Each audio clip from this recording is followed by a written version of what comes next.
Very good afternoon to everyone joining the live stream. Here we are again in Portugal today, doing a few sectors from here. I am just going to share the stream, everyone, so I'll just be 1 second.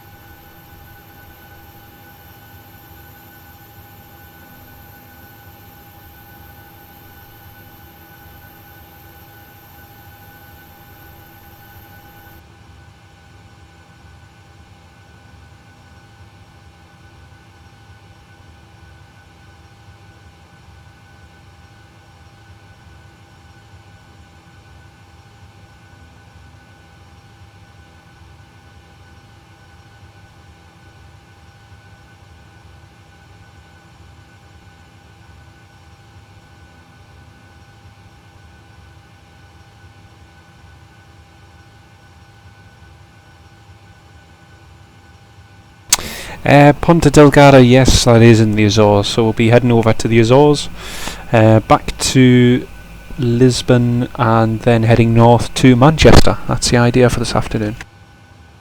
We'll be getting our push and start in about 7 minutes' time.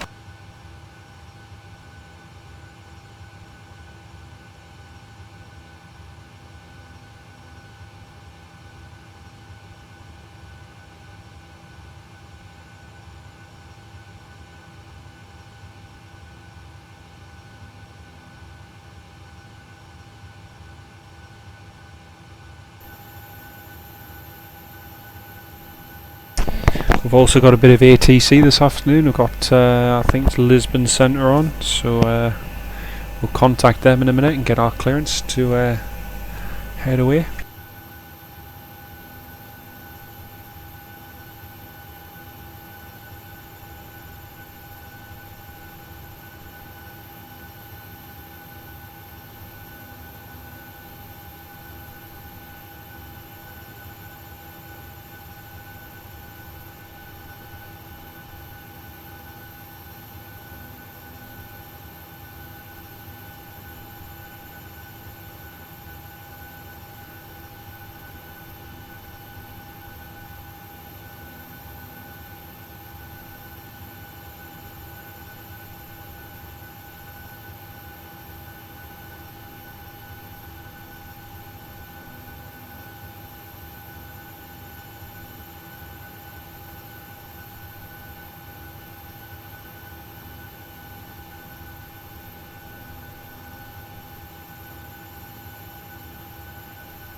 And the Azores, very nice, very nice.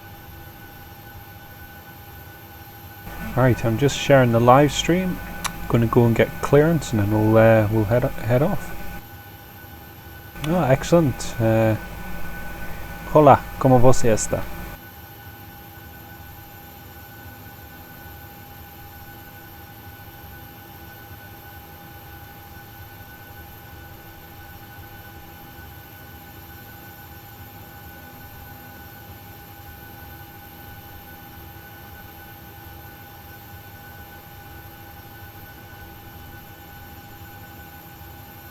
I do indeed, sir. I do indeed. Hello, hello, and welcome.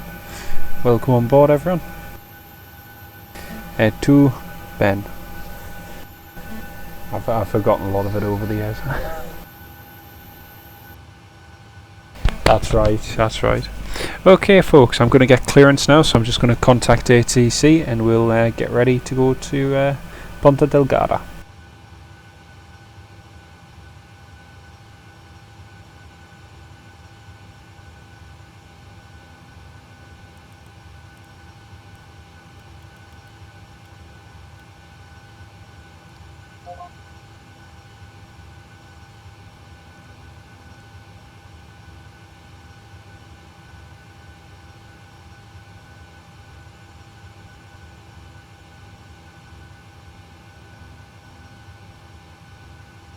Lisboa Control, good afternoon, Ryanair 2633 on the ground at Porto, stand Sierra 36. Request now for clearance to Ponta Delgada. Ryanair 2633, send back LPPD.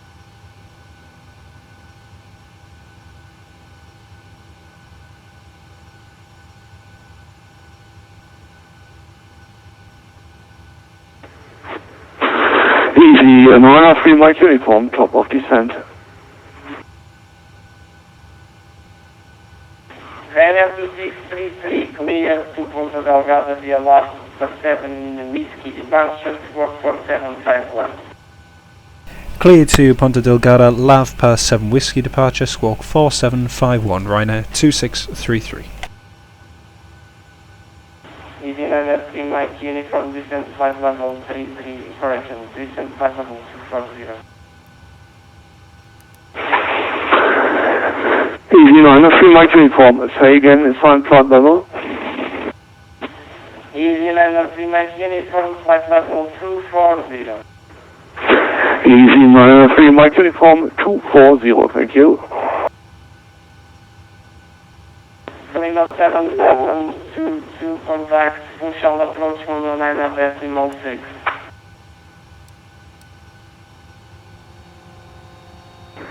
Going to 119.6. Thanks very much, Bravo Uniform 722. Ryanair 2633, redact is correct, correction. We shall start the process, your description from taxi.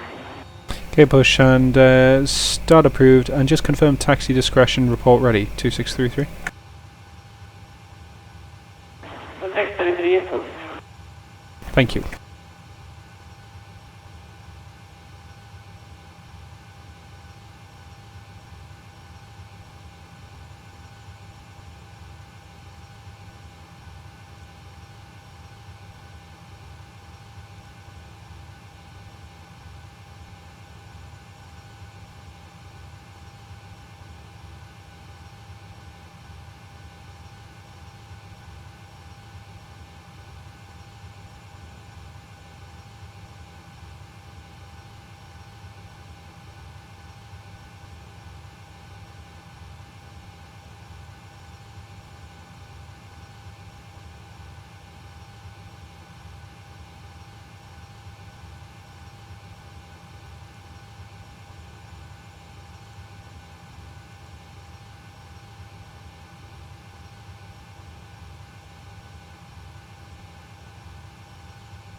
Easy Ryanair 3 Mike uniform, contact, we shall approach 109 decimal 6.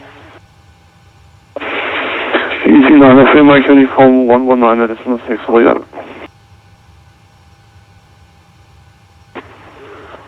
Lisbon Control, Airport level 1689er is with you for level 060. Level 689 identified, flight level 60, continue climb level 350, direct leader. Roger, direct leader of the level 350 is cleared. Staff Portugal 1689. Thank you. And ground, cockpit. Alright, Captain. We're all set to go up here. We've been cleared to push and start at your discretion.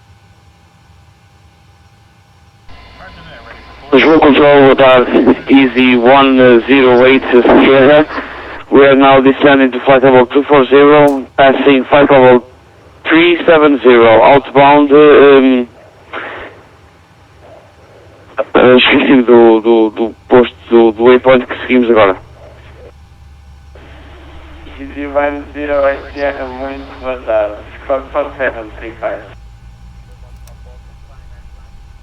44735 for easy 18 Sierra, obrigado, desculpa lá.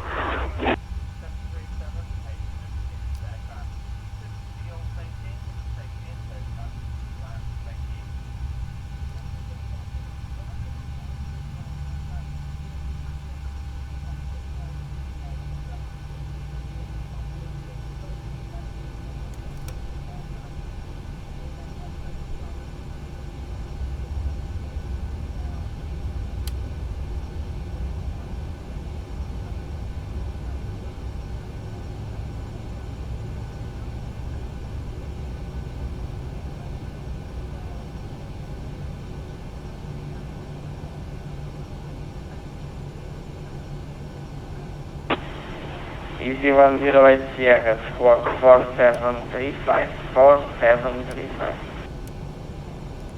4735 for Easy 18 Sierra. Alright, brakes are set and pressure's normal. Okay, sir, tow bar is on, pin is out, watch the pin on the right. Alright guys, thanks. You're cleared to disconnect. We will be watching for the pin and the release from guidance on the right side of the airplane, and we'll see you guys next time through. Easy 108 Sierra, identify, flight level 330, continue descend altitude 3000 feet, QNH from Porto 1015, proceed direct to seafood.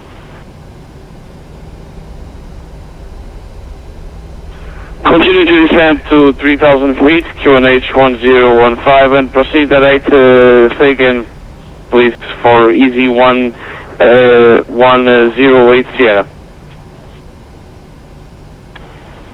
Proceed direct to Lisbon. Obrigado.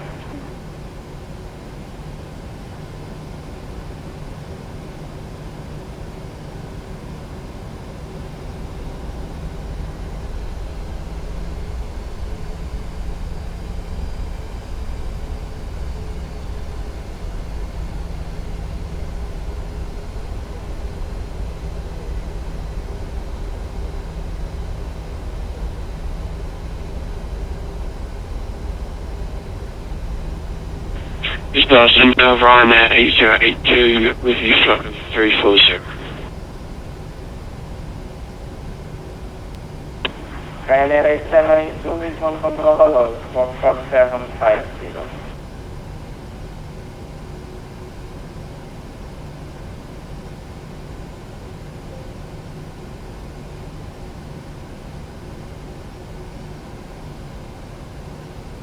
Ryanair 2633, holding point Charlie, fully ready.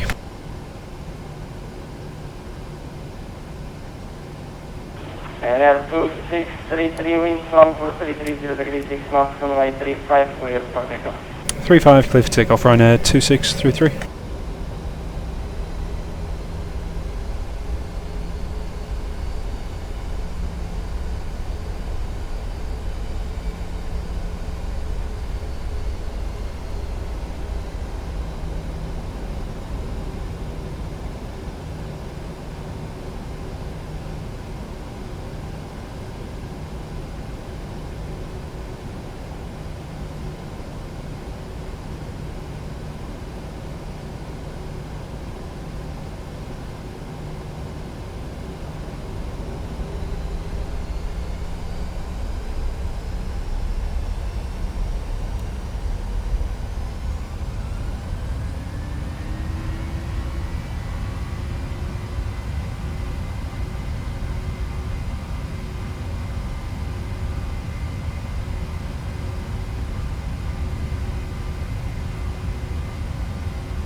V1. Rotate. V2.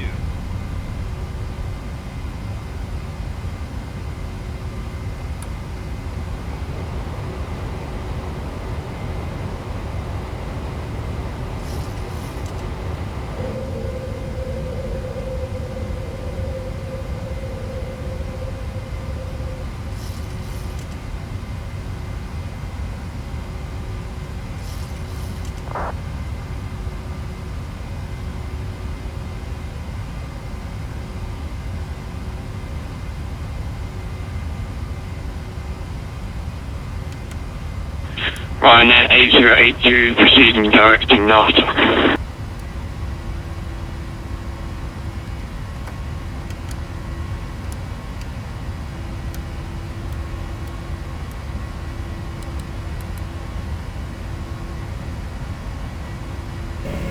Ryanair 2633, airborne passing 2500. 633, low energy 5600, continuing climb time level 370, proceed direct to Denmark. Direct to Derma and climb flight level 370, Ryanair 2633.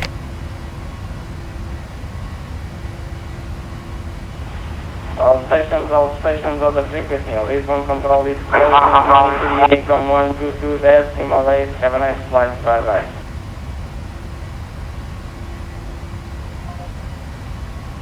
Yay, ATC's gone off. Hooray.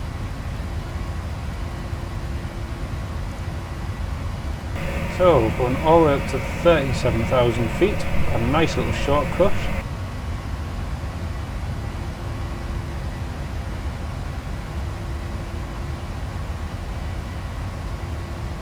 And that is Aer Lingus A321 skin for Steam Edition. I'm not sure. Try Vatsim maybe. If at all they do one, I'm not sure. Anyway, that's the coast of Portugal. Us just leaving it, heading for the Azores. Should be a nice flight.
Alright, I'm not too sure, I'm afraid. I'm not too sure, I don't use Steam Edition.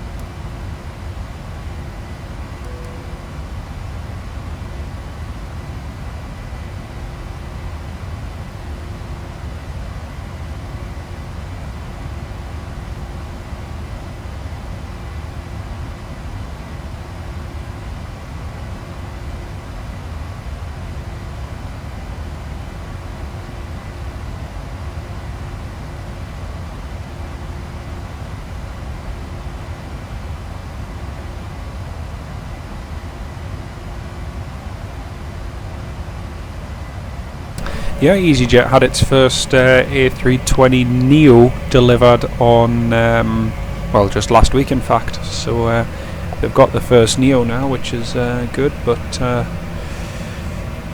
those of you who've watched my live streams, you'll know that I'm looking a little more forward to Ryanair's 737 MAX than I am to the A320neo. But not to worry, it's still nice to see some new tech coming along.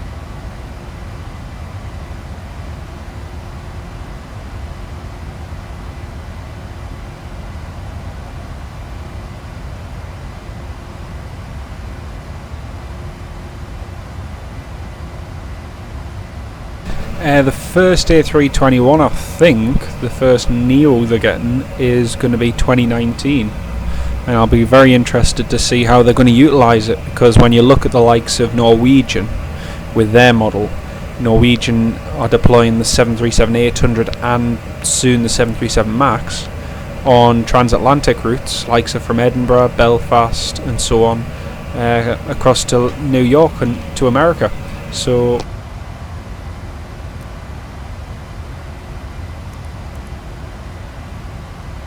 it would be very interesting to see if we ever had another carrier come into the equation and go head to head with them. That'll be very interesting. I know JetBlue have been in talks of potentially doing transatlantic services using A321s, but we shall see. No, this isn't explained. If you have a look at the title description, it's Flight Simulator X FSX.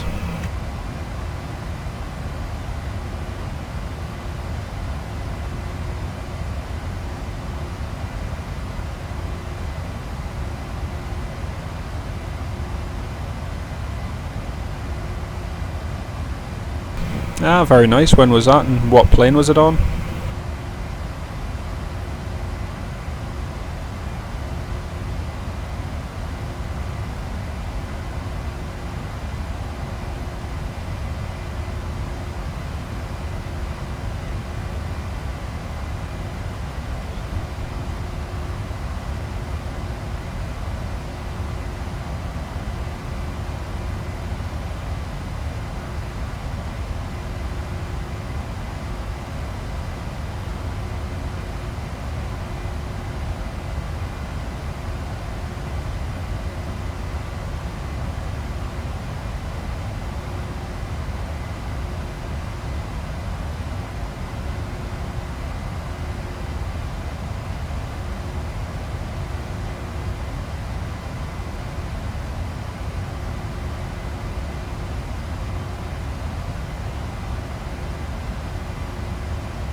Right, so say you're flying cruising altitude, ATC says to begin descent at such and such an altitude, you engage autopilot. Well, it's always autopilot. So basically the rule of thumb is that from once you take off, pretty much from the point you take off to cruise, and then from cruise to descent through the approach phase, you would have autopilot engaged at those phases of the flight. The reason obviously is at those sort of altitudes it's not necessarily always a wise thing to do it manually, unless of course circumstances dictated that you had to fly it manually. If there were a failure, then definitely, but no, you would engage autopilot, you descend to the assigned level, but obviously it would depend on the situation. If anyone who keeps asking in the channel, I say this every time I stream, but no one seems to listen. If you look at the description, if you look at the title, it clearly says Flight Simulator X, so there's no kind of qualms as to what exactly it is. It is not X-Plane, it is Flight Simulator X. Please check the title. You know, it's pretty black and white.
You can see that contrail just above the plane. That's a Monarch A321 going to Tenerife. So that's that.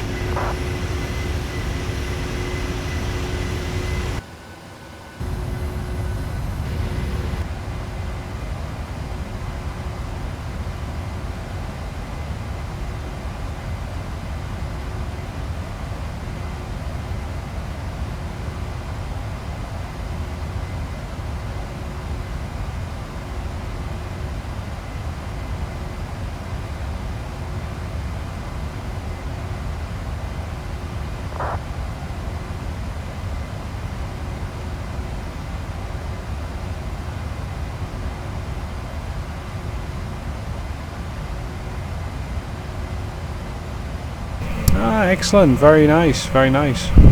I've had a lot of people from Portugal come on the streams so far, so hola. Como você está?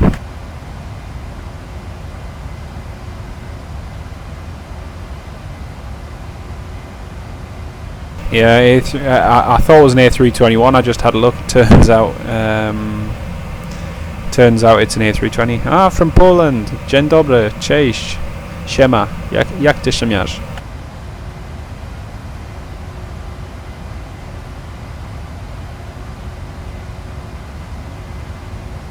Yes, excellent, thank you, Simeo. Very, very good, thank you, very good.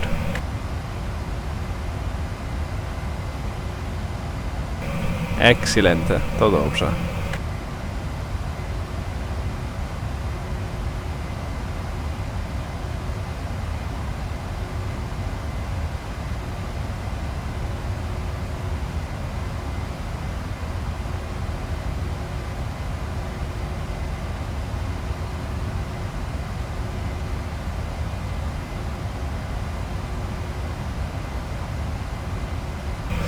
Nieźle, dziękuję. Nieźle, nieźle.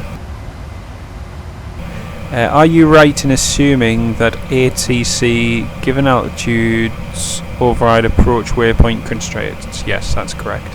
So,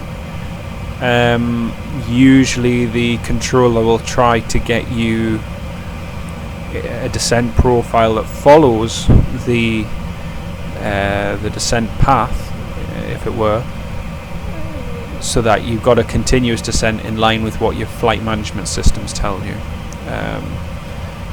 They usually do that to the best of their ability.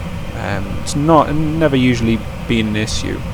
But for instance, if the standard arrival said that you at such and such a waypoint you had to be at 5,000 feet, but it just so happened that there was a lot of traffic coming in to land at the same time, and there were, say, a few other planes heading toward that waypoint too, then the controller might assign you 6,000 feet or 7,000 feet, and then another plane might get 6,000, another plane might get 5,000. So in those sort of scenarios, it's sort of it's basically as assigned by ATC. But overall, if it's a descent into somewhere like Frankfurt International, where the descent path sometimes is quite late and you have to follow a set few waypoints to actually arrive in, then sometimes it's a bit more constrained, but it depends. It depends. Ah, very nice, excellent. I hope you enjoy your time. I have seen it, yes, I have seen it, but it's not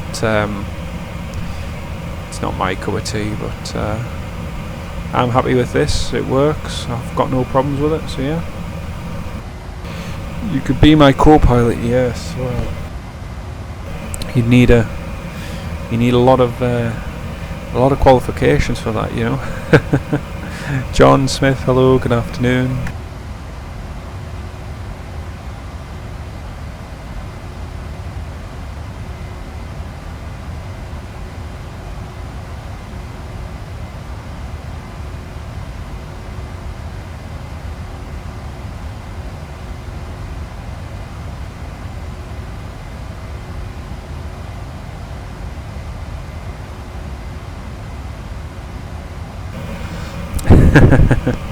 No, obviously not.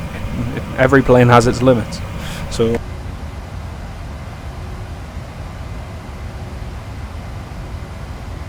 look here at this. This is a 738, obviously, but that red, that is the point that we don't go beyond because it exerts unnecessary stress on the fuselage and it can cause a lot of damage. So you always stay below the red line. So our maximum Mach number would be about Mach 8.1 or Mach 8.2. However, you don't always take it up to the max. You do it what's the most economical speed, what's going to get you the best rate of fuel burn, and that's not always the maximum speed. So for instance, at the moment we're doing Mach decimal 776, so round at the nearest, Mach decimal 78, and that'll be roughly about what our cruise Mach number is. But in general, you never go higher than what your FMC is telling you is the best speed to go at. So you're always trying to abide by that. And again, it depends on wind. It depends on weight. All sorts of factors. I'll show you in the FMC as well.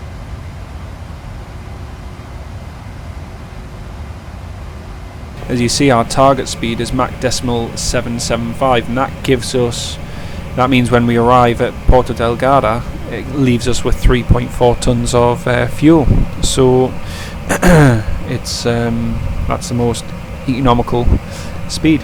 Gavin Byrne, good afternoon, sir. Hola, como estás? Muito bem, obrigada. Very good. Greetings from Singapore. Yes, you did indeed. Thank you very much for joining in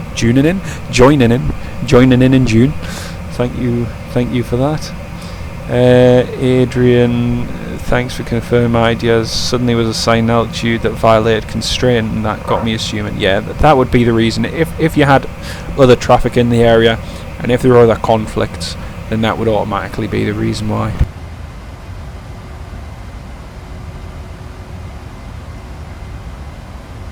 Now the good thing with this flight, we have a slight tailwind, almost a tailwind anyway, of about 48 knots. Josh, good afternoon. Hello. I shan't be dropping the fuel. Diogo, thanks for taking a look at the stream, mate. Thanks. Take care. Bye bye.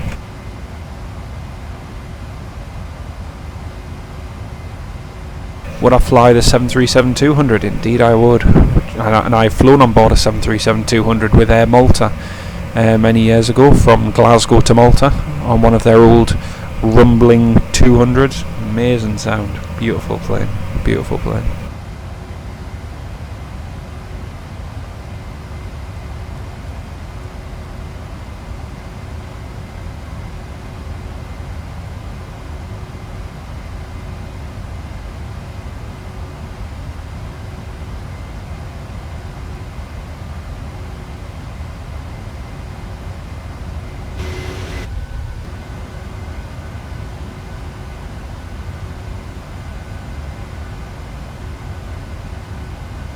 So as you can see this map, we are here where the little red cursor is, and we're flying. I'll put the mouse over it. We're flying over there. That's where Ponta Delgada is. So we'll be flying to Ponta Delgada, landing there, doing a quick turnaround, and then we'll be flying all the way back to Lisbon, and we'll land in Lisbon in Portugal, and then once we land in Lisbon we'll be flying all the way back up to Manchester in the UK. So that's the plan for today.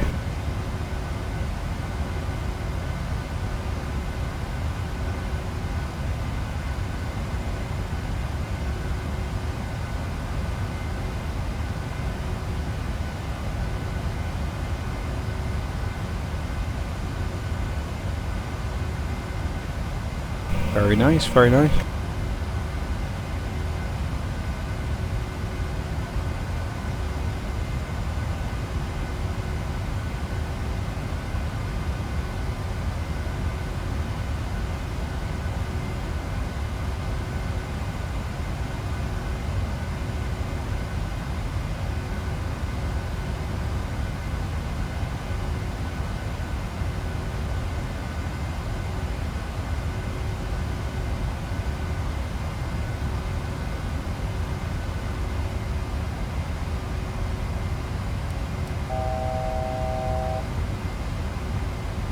That's us at our top of climb.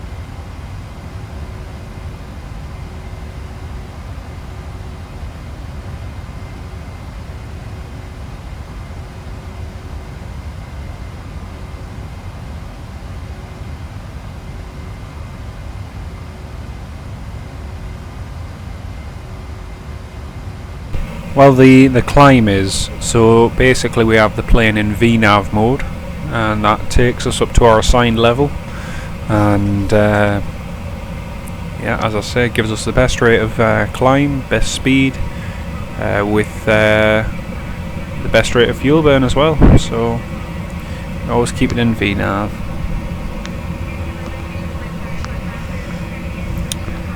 Portugal, north-south, yeah. We're going west, it's not flight level, yep. Let me just check one thing, hang on.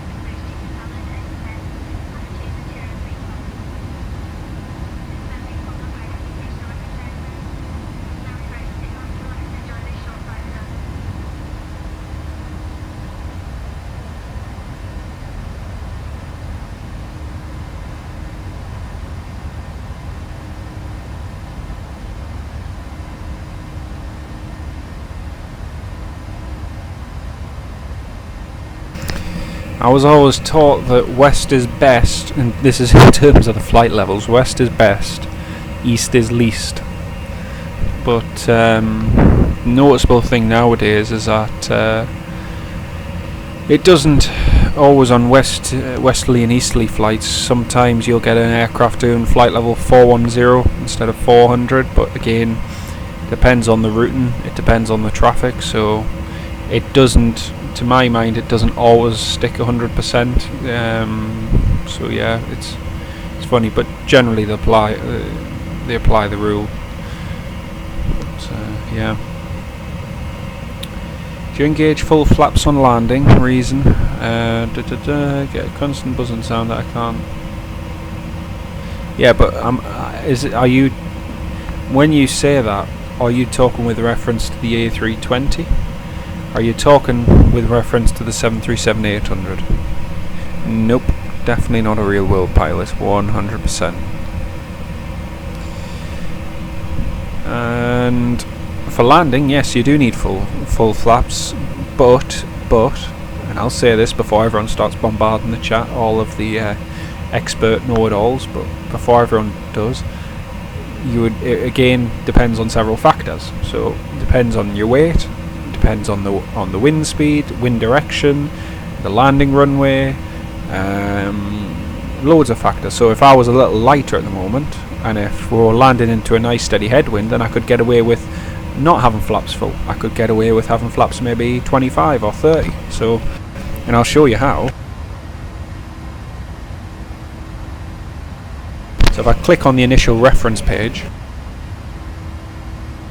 you see there for the approach reference speed, it gives me the reference of having flaps 15, so that's a much higher speed. It would mean a speed of 159 knots on landing, which is fairly high. Flaps 30, which would be a speed of 151 knots, or it would be flaps 144, flaps 40 even, with a speed of 444 knots. Now, because of our weight today and because of the wind direction, we would probably go for flaps 30 or 40. It depends how much fuel we've burnt and so on, but it'll most likely be flaps 40 when we land. So that gives us a nice steady speed, and for landing, the slower you are, the slower you get, the quicker you get off the runway, in general terms.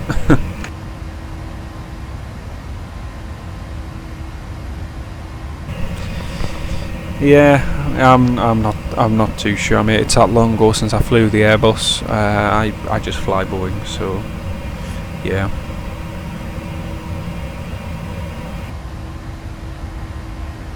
As I say, there's no set rule on flaps. There's no set rule on that.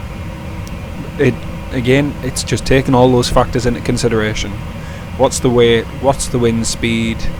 What's your landing weight going to be? How much fuel you're going to have? Take all the factors in, and yeah, you can arm the spoilers automatic. Well, you can arm the spoilers. I'm not going to say automatically because you have to arm them yourself, but it automatically deploys the spoilers once you touch down. So what I would do,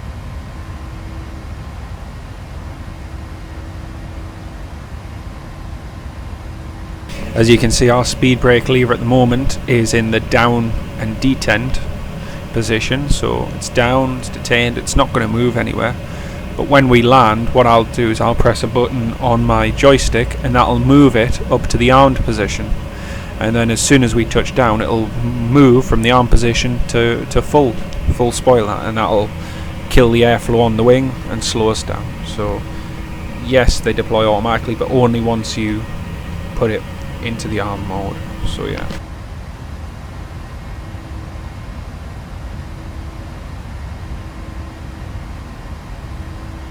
Yeah, good afternoon, hello.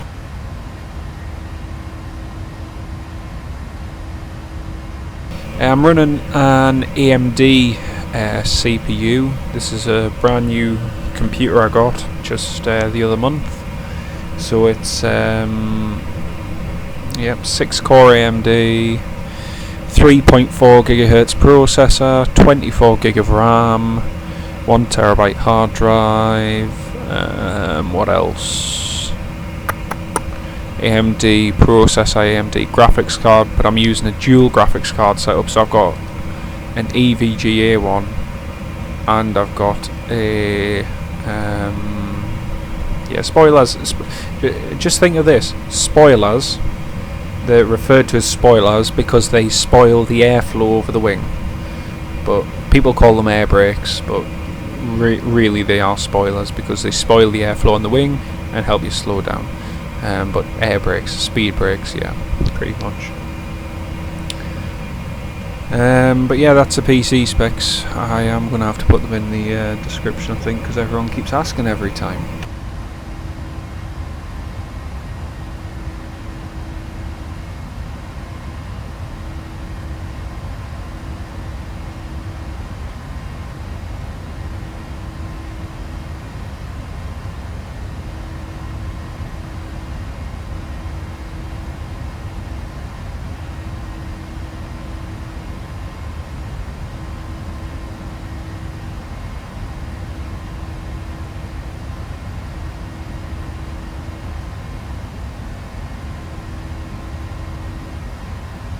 Yeah, my pleasure. If you ever end up flying the 737-800, then ask as many as you want. I'm an open book, but it's that long ago since I flew the Airbus that I'm at least to say I'm a bit rusty when it comes to explanation on that kind of thing. So yeah.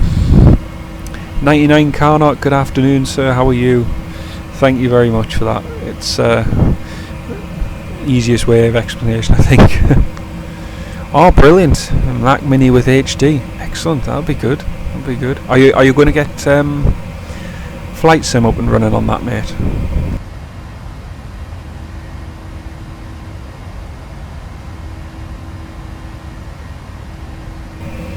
A lot of things don't work. All right, I'm not too sure.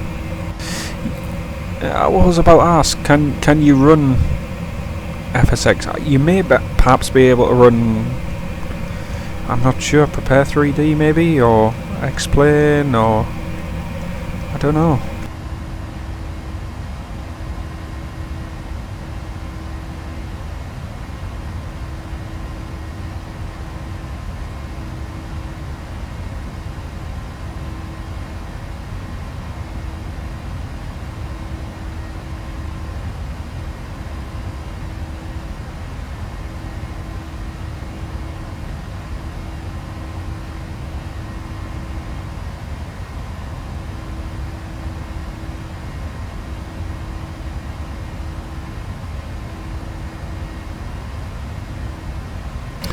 Thank you very much, mate. I'm pleased I'm pleased. I'm doing good, thank you. Not too bad. Just I'm staying in from the heat at the moment. It's very, very warm outside, so I'm staying in for the day. I'm one of these what they'd call a technology addicted child, I think, or something like that. But I would just say that I work outside in the sun all week, so today is the one day off where I don't have to be outside in the sun, regardless of whether it's sunny, raining or whatever. It doesn't bother me. What do I prefer, the control yoke or side stick? I'll be honest, I prefer the side stick in terms of a desk setup. I bought myself, and I was saying this to a few on the stream yesterday, I bought the Cytec Pro Flight Yoke with the idea that it would enhance the realism, because I've flown this plane in a full flight simulator with a yoke, obviously the proper thing, the Boeing one and everything, and I just wanted to have more of a feel for it. Now I bought the Pro Flight Yoke and I just couldn't configure it to how I'd like it, and the throttle quadrant wasn't as good, and there were just so many things to me which weren't great, and I paid £140 for it. Now in the end I've had to send it back. Just to me, what's the point in having a good piece of, well, supposedly good bit of kit which you can't use properly? So in the end I've sent it off, and yeah, it's a shame really, but I do prefer my old Cytec joystick. It's good. If not, fall back to Windows. Windows is always a good one. Other than Active Sky and Airport, well, I don't use Active Sky. I do not. Everyone seems to think I use Active Sky, and I don't. I use Opus Weather. Now Opus, to me, details everything very well. I mean, you know, you look out the cockpit when you're flying, and I mean, you've got the clouds and everything depicted very well. The other day I was flying out of, I forget where it was, I think it was Edinburgh, and the clouds were replicated perfectly to how they were in real life. So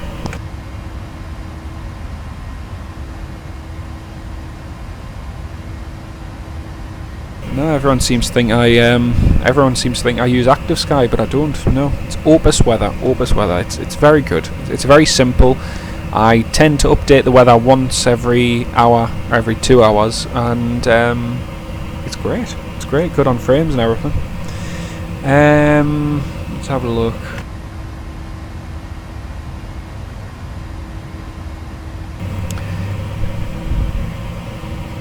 Depends what 737-800 you're using. I mean, this is PMDG obviously, and it's a very good model. So yeah, yes, it is scorching. It is scorching, and it's supposed to get warmer tomorrow as well. So yeah, I must say I'm more of I prefer the cold. I much prefer it when it's overcast and a little bit of cloud, when you can actually do stuff in it, but I just don't like the scorching heat at all. Let me fly. Right, Opus Weather, good. Yeah, it is, absolutely.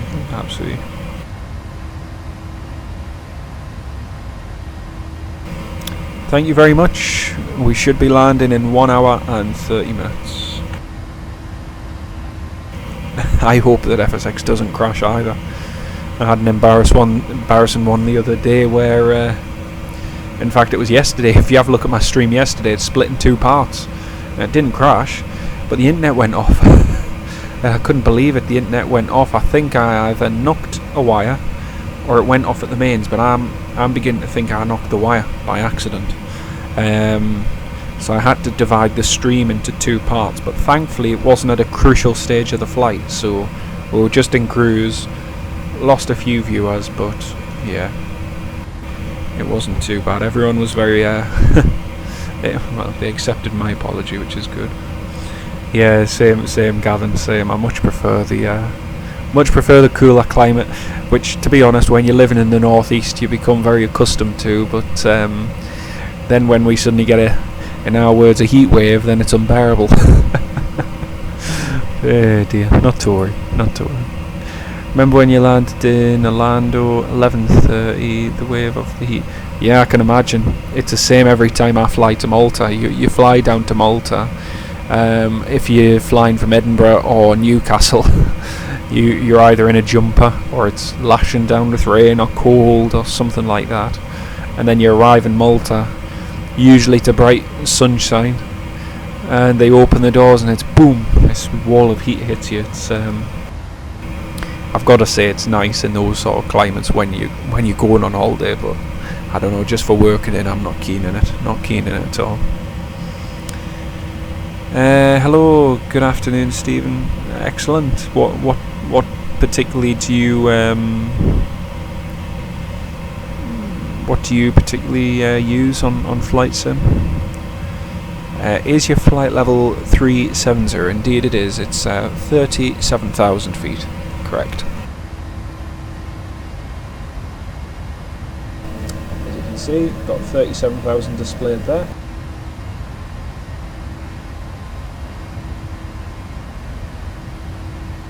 And if I go up the FMC, and we've got our cruise flight level 370. Now I was hoping we might be able to go up to 390, but our performance doesn't allow that at the moment. So we are constrained to 370 for the time being. We'll be descending in exactly 1 hour's time, so we'll be descending at 6:35 local time.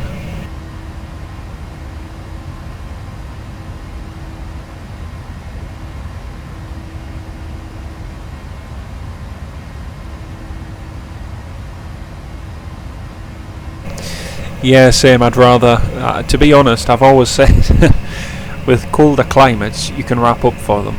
You can put as many layers of jumpers on, or coats, or scarves, gloves, hats, you name it. And you can build up, your own body heat. But when it comes to scorching hot sun, where you having to take in fluids constantly and just to move about or to do stuff outside is painful, then nah, that's not as much fun to me. Not as much fun. The maximum flight level for the 737 typically is about 41,000 feet. I mean, you could go up to flight level 430 in it, but typically 41,000 feet is accepted as the maximum ceiling height. Which is a shame, because I'll be honest, I saw 787 Dreamliner ones at 43 or 45,000 feet, and it was heading to Dubai. And I mean, to me, that was just like, wow. There's a look at the Dreamliner. It's at 45,000 feet. To me, that's just amazing. It does, yeah. It drains your energy after a while. It really does. Ah, very good, very nice.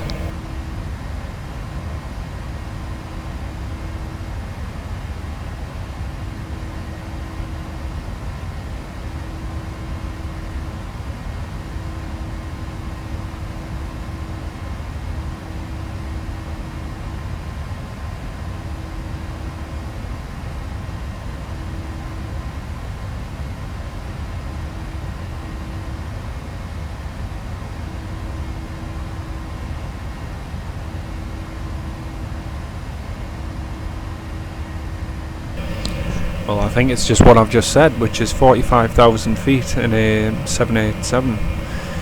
Unless, of course, you're going in a Gulf Stream, then even then that's about in the 40,000 feet mark. So yeah, flight level for the Dash 8's about 28,000, around about that.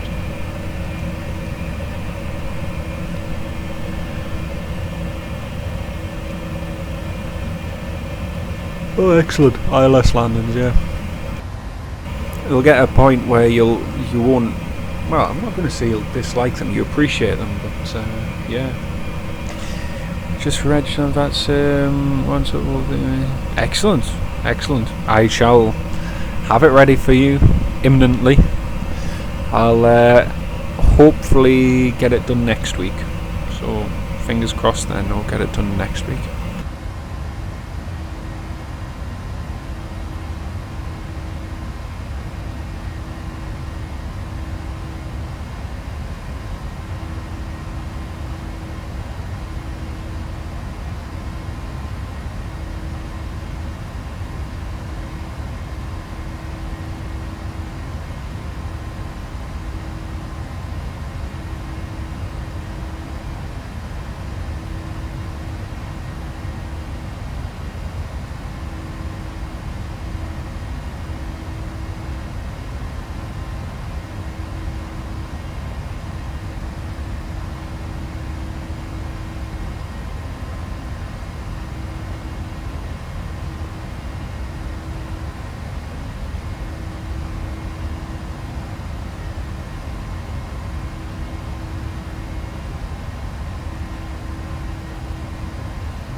Absolutely, I'll have it up. As soon as I've done it, I'll get it up. No bother. I do live in the UK, yes. 100%. England, Northumberland.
A person on stam. You can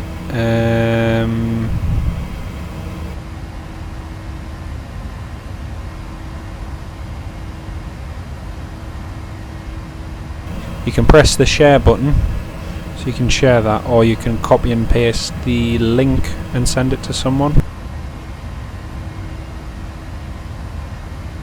That's the link. 99 corner, yes, I do. Good old Coffin Corner. It is. Fast wing stalls near the critical Mach number, exactly, and that's another reason why, you know, when you're choosing your cruising altitude, you always have to allow for a safe margin. So, for instance, even now, if my FMC was saying to me that, you know, there in the cruise page it says the optimum flight level is 37,200 feet. Now we're currently at 37,000, so that's great. We're within the optimum flight level. In fact, just below that. But it says the maximum is 38,300. Now, if it were to say that the maximum we could go to was 39,100, then that would mean if we went up to 39,000 feet now, if there were to be any sudden turbulence, any updrafts, whatever, you name it, that would only give us 100 feet of margin between potentially stalling, as he says, Coffin Corner, and having a safe limit. So typically a safe limit would be about 300 to 500 feet.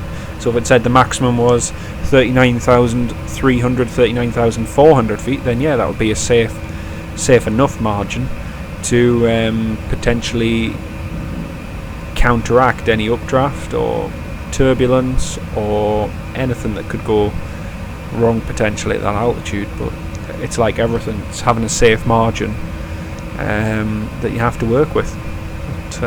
But for now, we're perfectly safe. We've got 1,300 feet between where we are and the maximum we can go up to. So yeah, it's all good.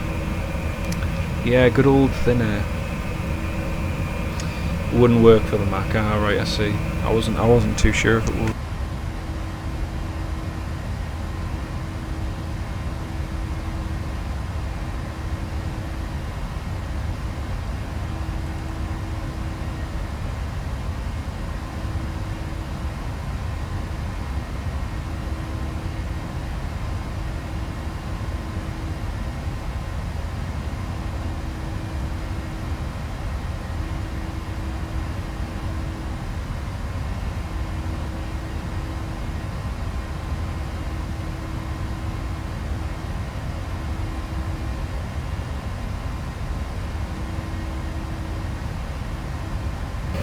It was indeed, yeah.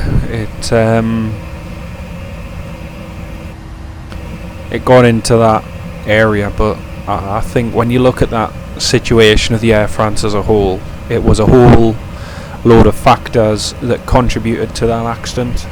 Least of all to say the pilots were disoriented, they couldn't see outside, as we can now. You can see straight ahead of us, there's a horizon, so we've got that reference, we can see where we're going.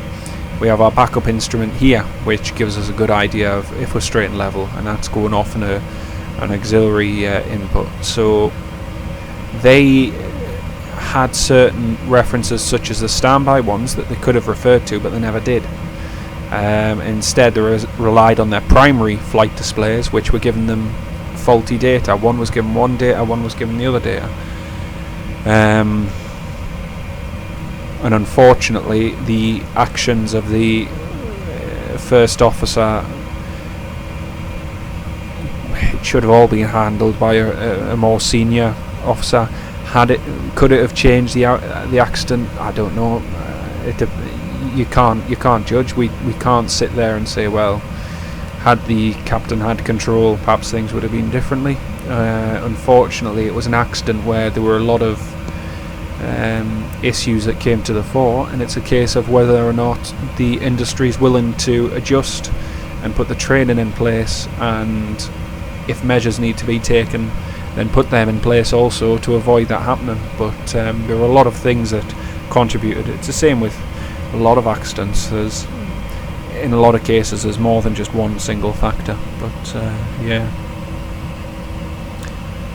yeah, it did, Josh. That's right. That was when we departed. Where was it? It was Frankfurt. That was right. We were departing Frankfurt, going to Stansted, and because we had no passengers on board, and the vertical navigation path that the FMC calculated for us took us at a much steeper rate, and so VNav disconnected and put us into a 25 degrees nose pitch, which I had to counteract manually. So that was interesting. It actually made us look into that, and what I found out is that I should have double clicked on the waypoint for the FMC to calculate a more progressive rate of climb, but I hadn't. I'd clicked it a bit earlier, by which point we were exceeding the rate of climb that the FMC thought we would be doing, and so because of that, it was sort of our rate of climb was overriding what the FMC thought we should be doing. So it was interesting, actually. It was very interesting. Let's see, is Ryanair the only company you fly with, or is there others? Yeah, pretty much Ryanair. That's it. Stick to what you know, and yeah, works for me. Plenty of places to fly, loads of good destinations, and great fun. Great fun. Which software do you recommend to connect with FSX? It depends what you mean, Gavin. What software? FSUI PC is a good one. That's good for sort of configuring stuff, but I'm not sure what software you mean, mate. Yep, I flew Aer Lingus last week, Aer Lingus RJ85, so I do fly other airlines from time to time, but typically I fly in the RJ85 in those times. So yeah, and CityJet, that was another one. Yep, CityJet was a good time that last week, actually. I don't have infinite flight, no. 100% British.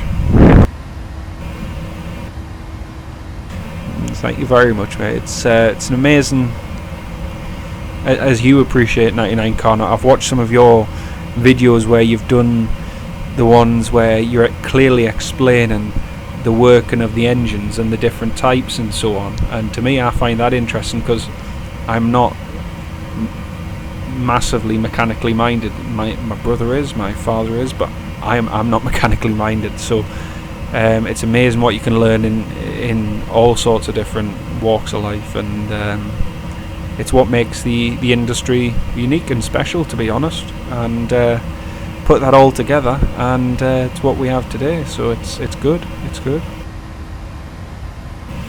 When you're going to do Luton, Malaga, Palma and Stansted, have they renamed it recently? I wasn't aware they'd renamed it to Stansted.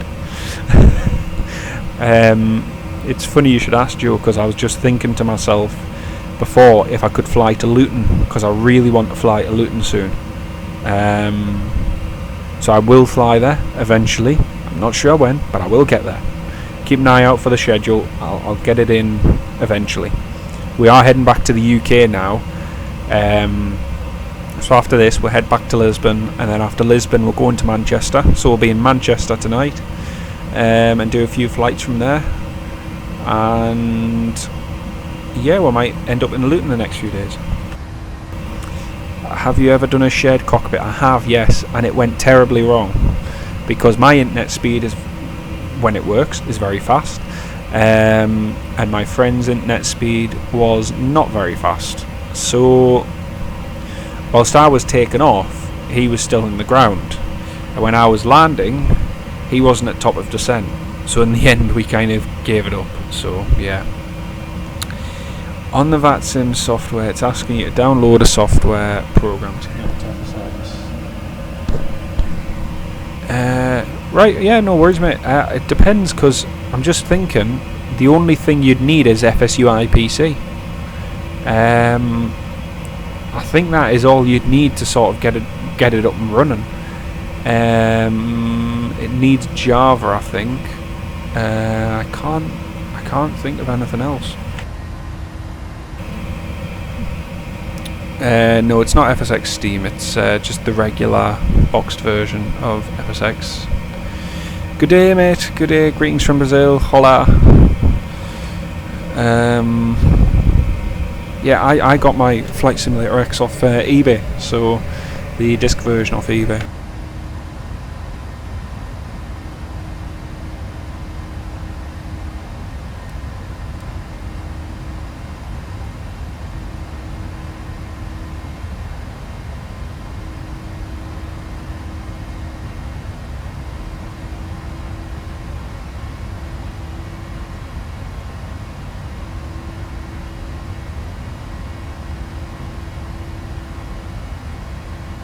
I'm still one of these people that likes to have a disc version. I don't know why, to me the disc version you can't change. You've always got your serial, you've always got, you know, the disc.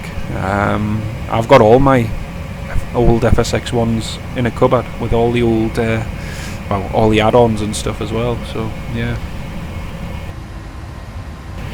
Yeah, no problem, mate. Obrigado. And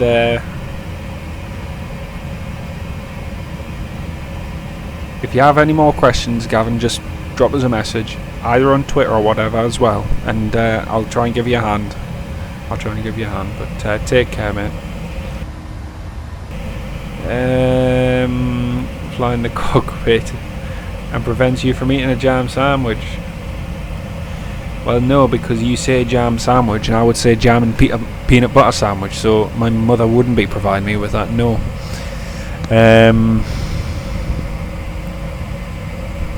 So no, that's never happened. And in Microsoft Flight Simulator X, it's pretty unlikely at the best of times.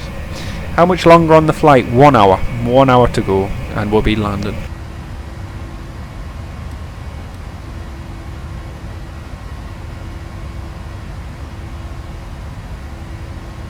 So we've got 425 miles to go, 295 till top descent, and exactly 1 hour. I'm just gonna try and get this sorted. Can you see the ignition switch? Yes, you can.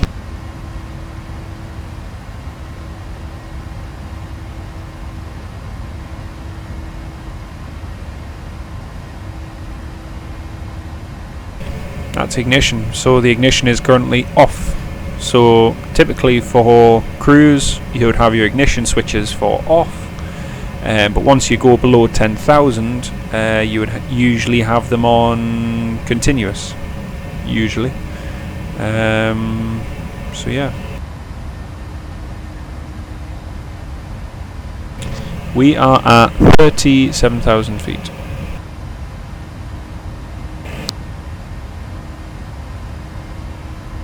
Ah, brilliant. Thank you very much for joining, Pagos. I try and stream every weekend, so I try and do it once a week if I can. I work for myself, I'm self-employed, so sometimes when it's raining and I can't work outside, then I do a stream midweek as well. So, but generally I like to try and do it at the weekend.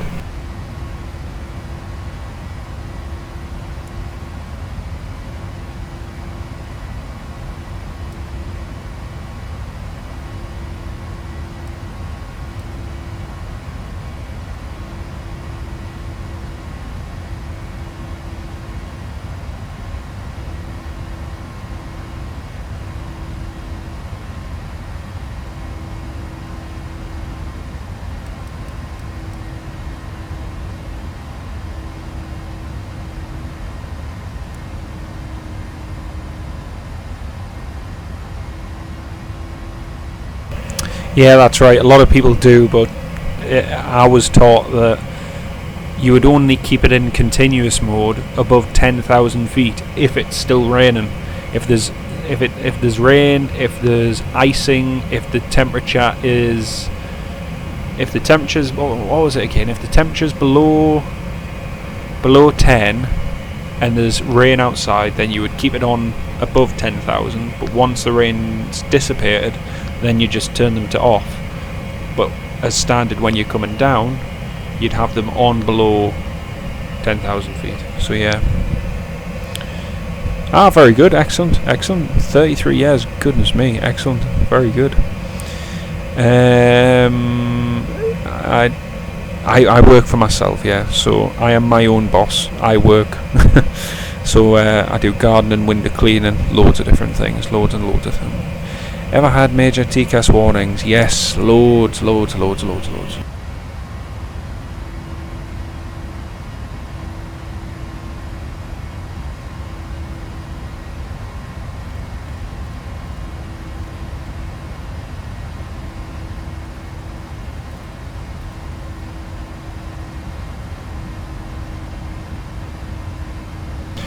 Exterior view and wing view coming up.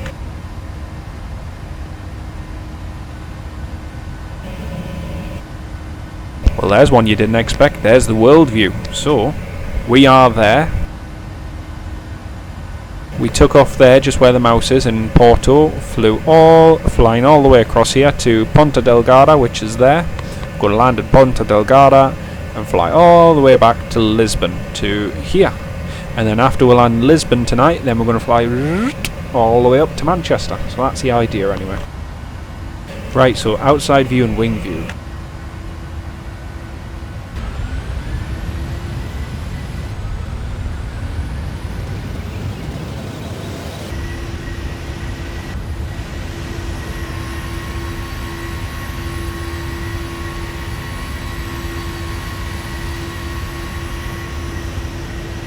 So this is the Podcatcher livery.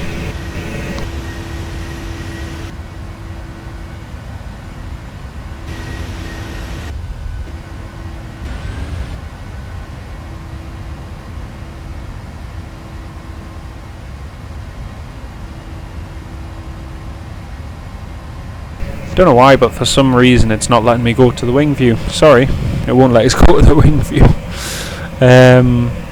There's an interesting. Everyone asks me, why have you disabled the first officer's displays, and I'll tell you why. I disable the first officer's displays because it improves your frames. So I'm not going to use them. No one else is going to use them. So yeah, I don't see the point in having them on. As you can see, that's me sat there on the left hand seat, and we've got Joe here sat on the right. Well, Joe was there, I think he's at the toilet at the moment.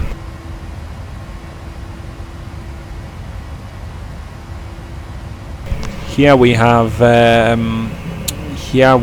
a fire extinguisher, and in case you're wondering what that's for, it's in case we have a fire in the cockpit. We tend to usually not have them as much these days, but again we keep it there just in case.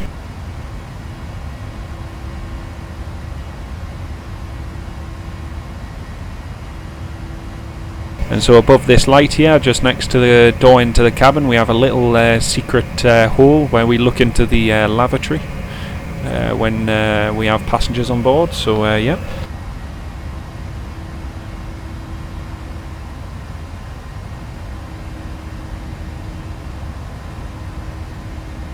And that's our battery. Nice 28 volts, that means the battery is still working.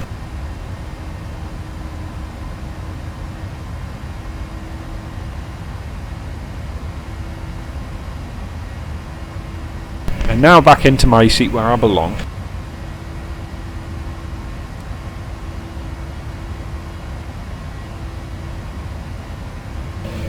So we'll be descending in 30 minutes time. We'll be descending in 30 minutes.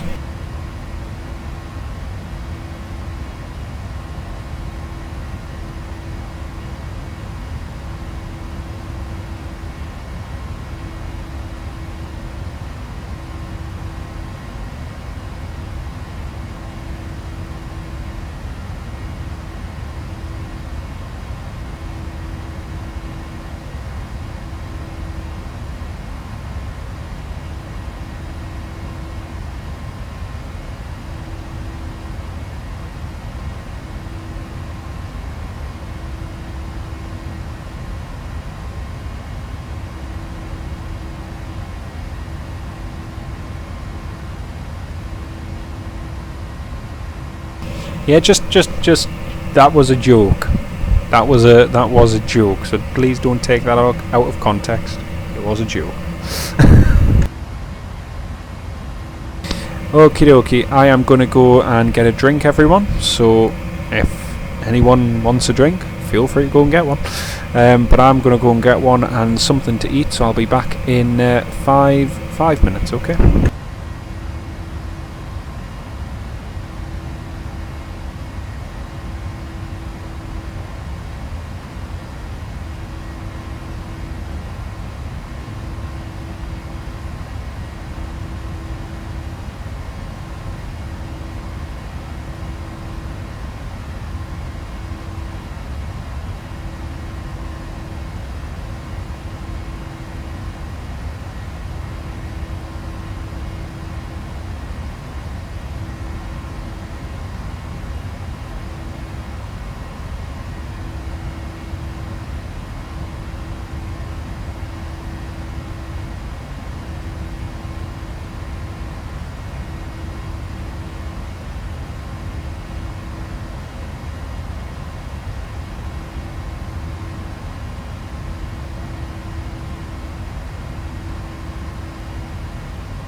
Rightio, I'm back. Hello folks.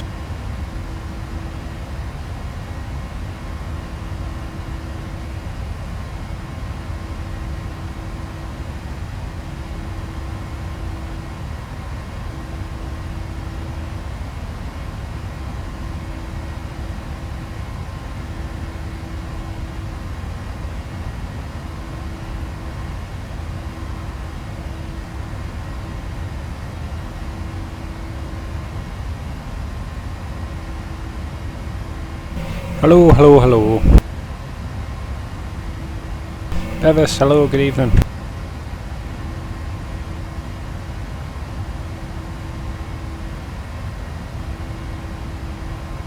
Well, I'm just about to have a sandwich, so I'll just be. I'm still here. I'm looking at the chat, but I'm eating, so I'll just be 1 minute.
Rightio folks, we're just about to start our descent. Don't mind me, I'm just still munching away having me dinner.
Yep, dinner's good. I have just finished it and a pack of crisps, so I'm all good. Felipe, nah, wouldn't test the A320 mega pack, no.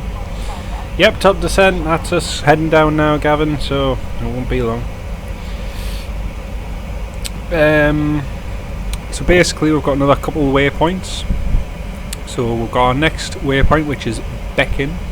And after Beckin, it's a direct route straight to the ILS. And yeah, we'll be in very, very shortly. Can we simulate a Can we simulate a depressurization? No. Estimated time of arrival is 23 minutes.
I got this PMDG 737 from the website, so you can go to PMDG.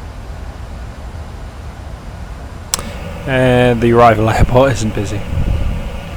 No, I am not a pilot in real life at all. I just really enjoy reading about and yeah, enjoy aviation as a whole. So the numbers, basically, the numbers are our minimums. So that's the minimum altitude when we decide whether to land or to go around.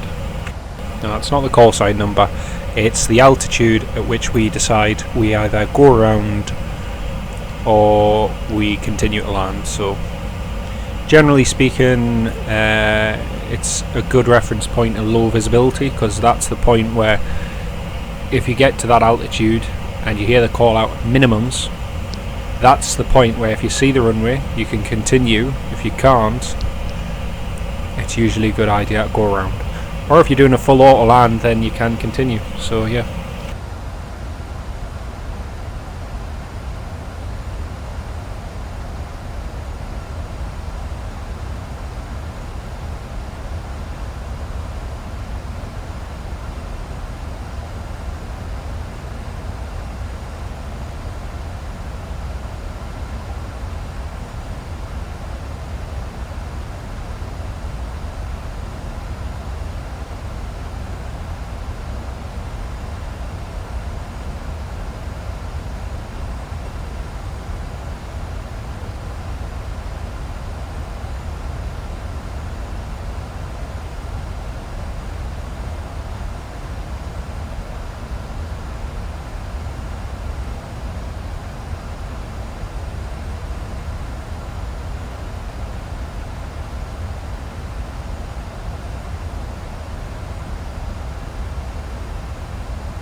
Good evening, mate. Good evening. ETA will be landing in about 15 minutes.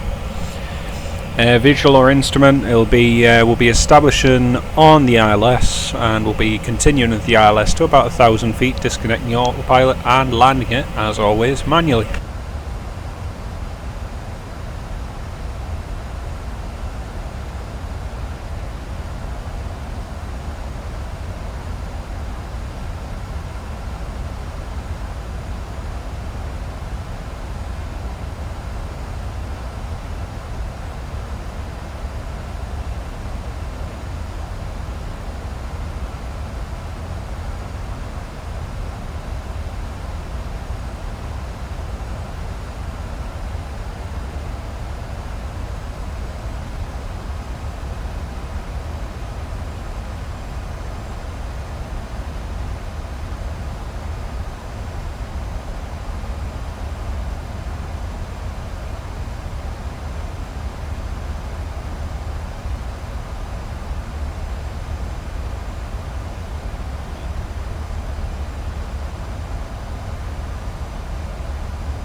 No, not every day. I use a joystick for flying.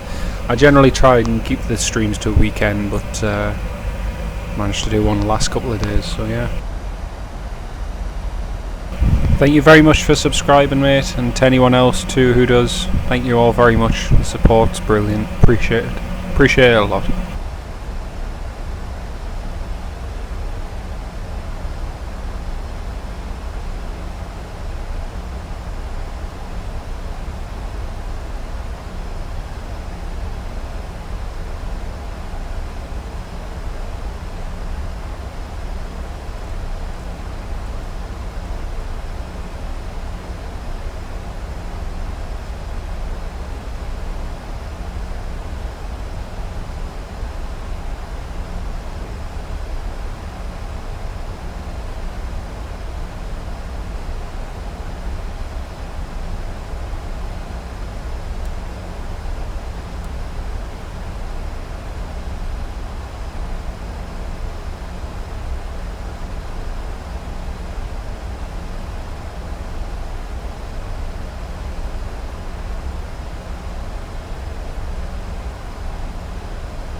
The cost index, yeah, the cost index is 6.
Very simple advice, slow down earlier or just use the managed mode of descent, namely VNAV. So when you use VNAV, then you're able to control it a lot more without the risk of overspeeding and come slamming down using the spoilers. So yeah, I am flying the VNAV profile down, so the general principle is 280 knots or greater when you're at 10,000 feet and above, and 250 knots or less when you're at 10,000 and below.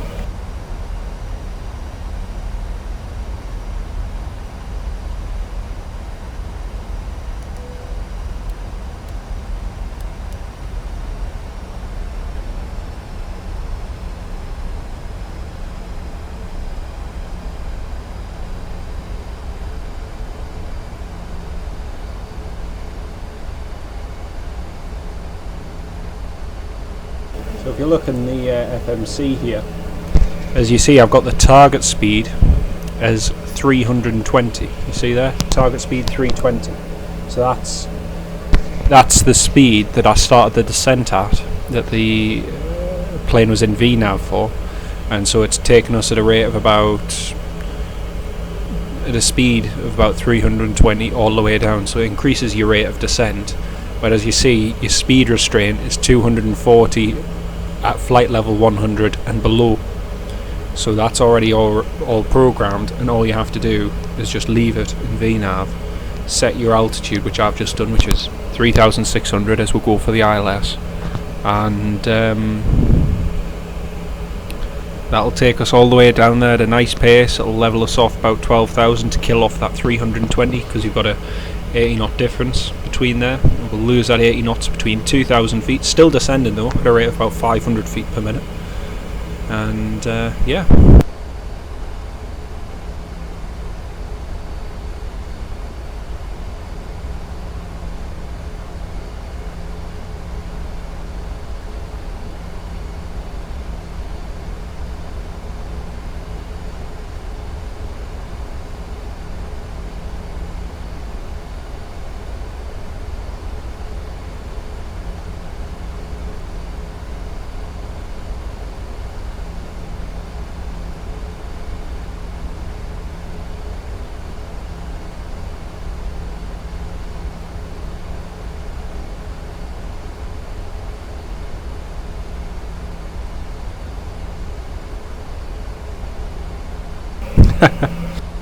the best part, Gavin, is landing and takeoff. They're the most interesting parts of the flight. It's the one part where I'm not sitting here twiddling my thumbs, and it's the one part where you as the viewer aren't sitting thinking, are we there yet? Are we there yet? Are we there yet? So yeah, it works for both of us. Follow VNAV, keep so close to loudspeaking. That could be partly down to the weather, mind you, because depending on what weather engine you use, the speeds can vary to plus or minus 10. So yeah, it could be that. I know with my previous one it does that. I'll give you an example. Actually, I'll update the weather now, and you should be able to see how it affects my speed. Okay, so currently we're indicated 240 knots. The ILS, the DME's just come up there, 27 DME. So what I'll do is I'll do a weather update, and you'll see how that will affect the speed. Okay, just one sec. So do weather update. Right, now watch how it affects the speed. You see, because now we've suddenly gone from a headwind to a tailwind, and we've just lost 20 knots. But if you do that in reverse and have an excess of headwind, then you gain that 20 knots. And it's the same if you've got an automatic update on through the entire flight, then it does play and it will mess with your speed.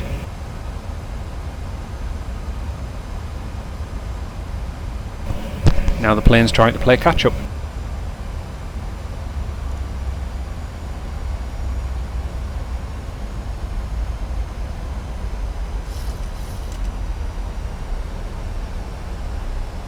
I'm not sure if you can use FSX and your Mac. I'm not too sure, I'm afraid.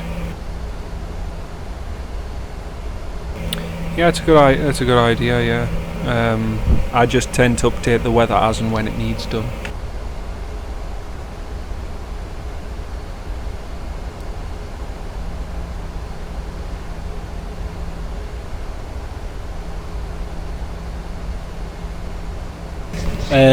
I am part of Virtual Ryanair, yes, I certainly am.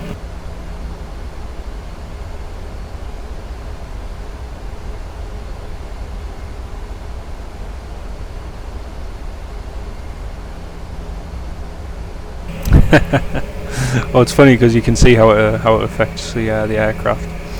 Now then, we may have to change runway because I've just had a look. The wind since we took off has actually changed, so it's now reading 030 degrees in knots. So we may have to change runway. So I'm just going to evaluate that.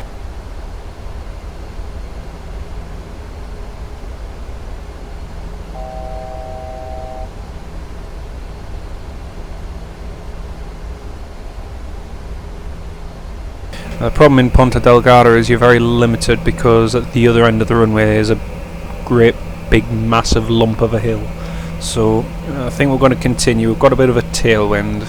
We'll continue the approach, and yeah, we should be okay. We've got 7,621 feet of runway. It's more than enough. And we've got about 10 knot. Let's have a look. 6 knots surface wind. So we've got about 6 knot tailwind. This should be okay.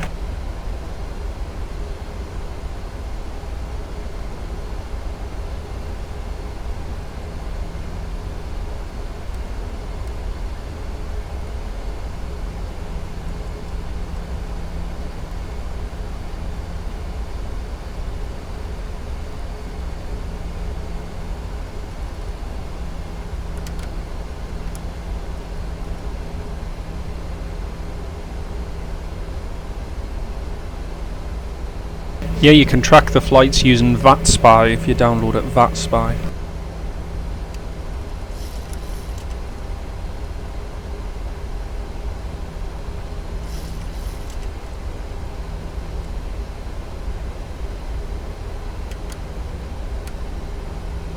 Yeah, it's localised and the glide slope captured. We're now 12 miles out from the airport.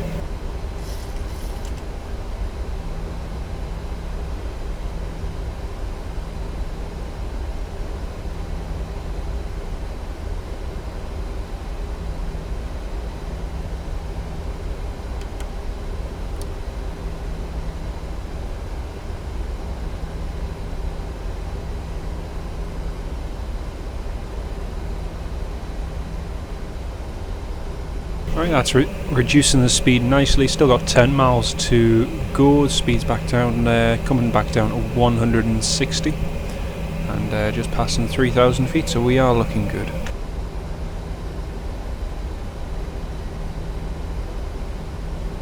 It's called Vatsim. You can, if you Google it, and you can download it there. And yeah, it's very simple, straightforward installer and everything.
Okay, that's the airport up ahead. That's got 5 miles to go.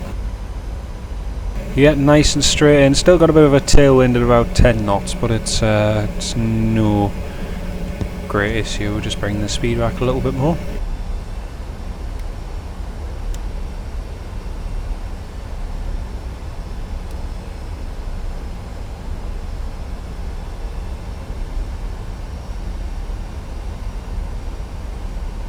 The scenery I'm using for this airport's freeway, so I'm not quite sure what it's going to be like, but we'll see in just a moment.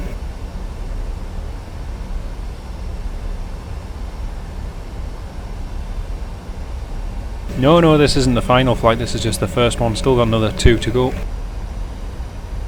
And joystick, I use a Cytec X35. Alright, folks, here we go. This is a landing.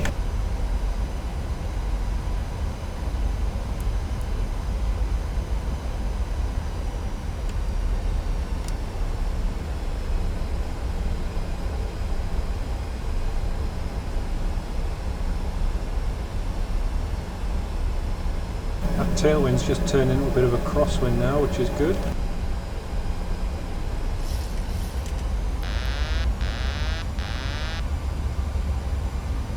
Plus 100. Terrain.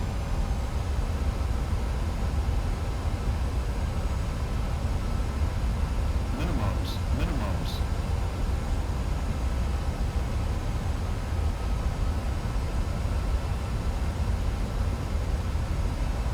50, 40, 30, 20, 10.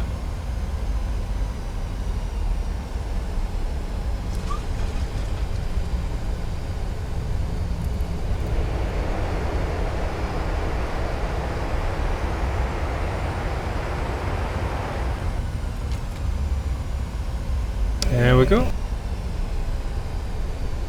And welcome to Ponta Delgada Airport.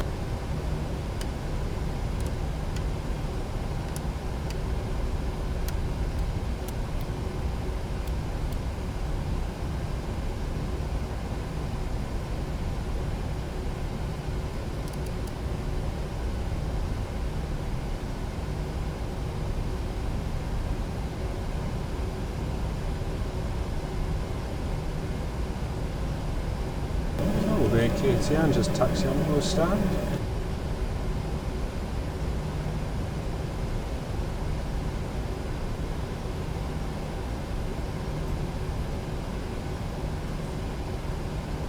Looks like my freeway scenery's replaced the terminal with a hangar.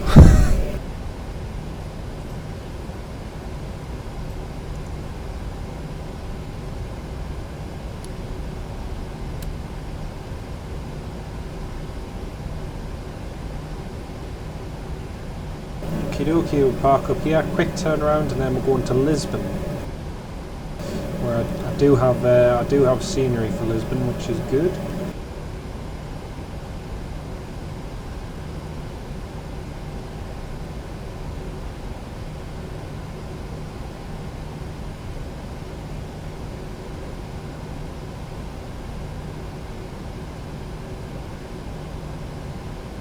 Oh, right outside the front door.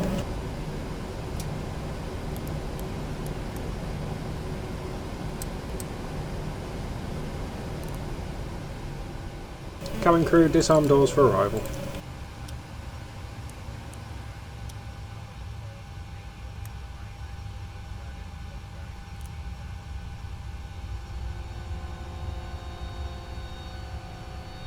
There is quite a lot of users, there is, yeah.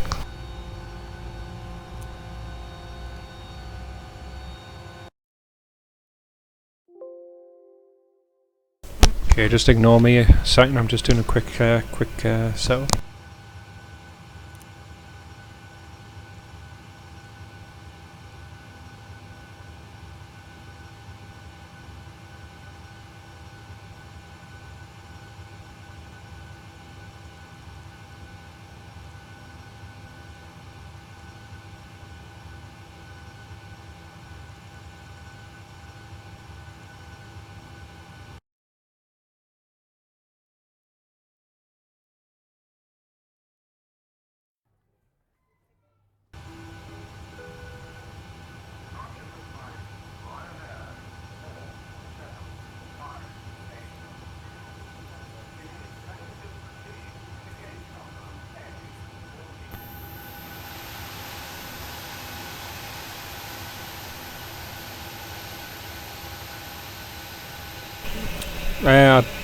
What add-on? I don't use any add-on.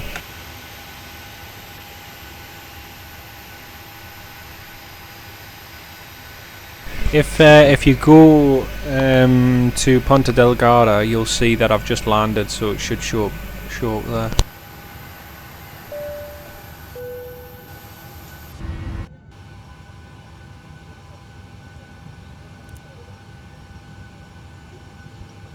Right, let's get set up for the next flight.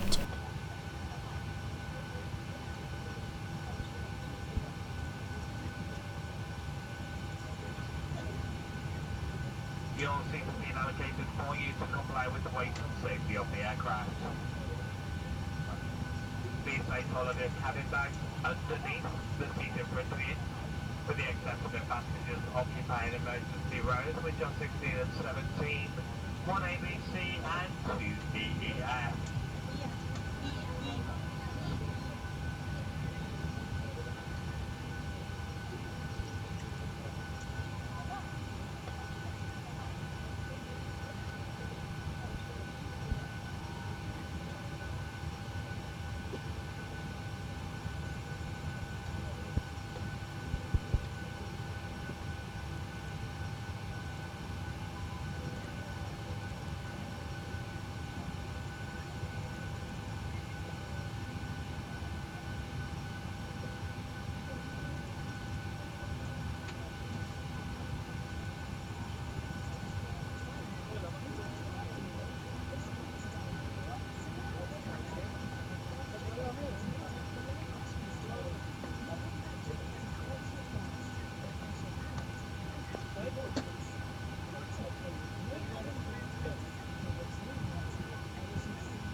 as the main aircraft door is now being closed, we kindly ask you to place all electrical items into in-flight mode.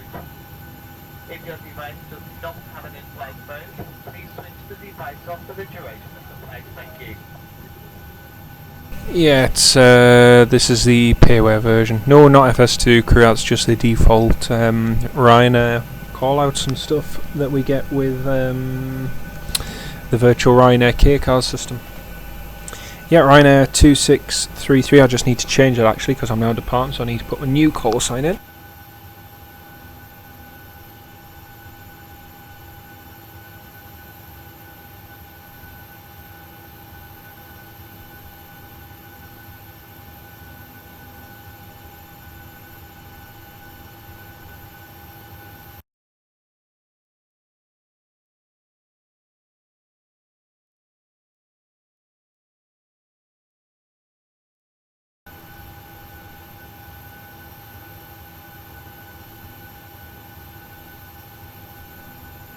So for departure we're going to take off runway 12, that's the end of the runway directly behind us, so straight out departure, heading straight across to Lisbon.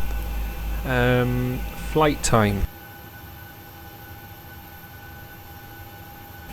Flight time's going to be about just under 2 hours, so 790 miles, but just under 2 hours.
So it's going to be a bit of a long evening. As I say, we'll be going to Lisbon next, and then after that we're going to Manchester. So we should be in Manchester by about 11:30.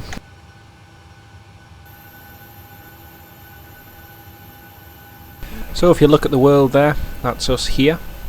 So now we're going to fly from Ponta Delgada over to there where the mouse is, over to Lisbon. We'll land there and we'll fly all the way up right across here over the north part of Spain, right across through the south coast of the UK, and then land in Manchester. So it should be Manchester later on. It'll probably be dark by that point. But yeah, this is pretty much the most westerly destination that Ryanair fly to. So yeah, yeah, fly for virtual Ryanair. So yeah, a few of us, but yeah, as of 7:07, I'm still flying with them.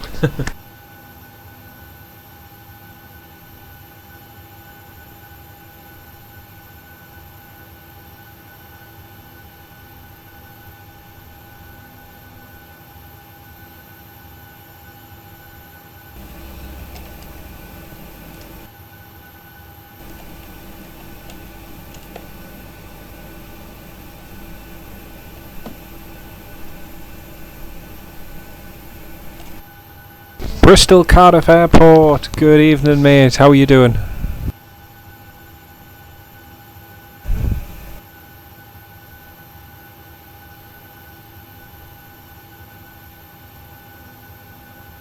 So, a quick cabin tour. As you can see, with the new Ryanair interior, we're lacking every little bit of yellow, just nice bland interior.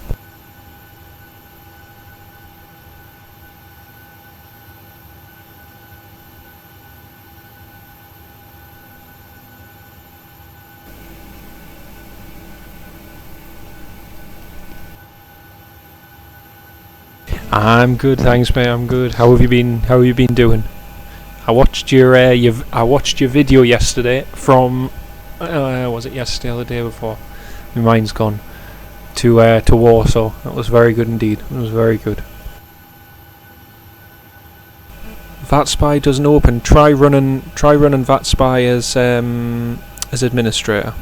Try that.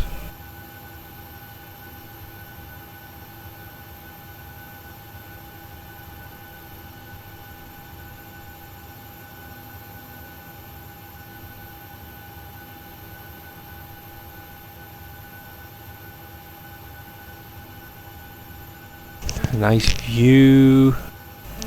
Start of hell that day. No, it wasn't. It wasn't. It was the start of your thoroughly enjoyable, life-changing, inspiring trip to Poland. That's what it was. And you got to experience the joys of Polish transport firsthand. So, yeah, can't complain with that.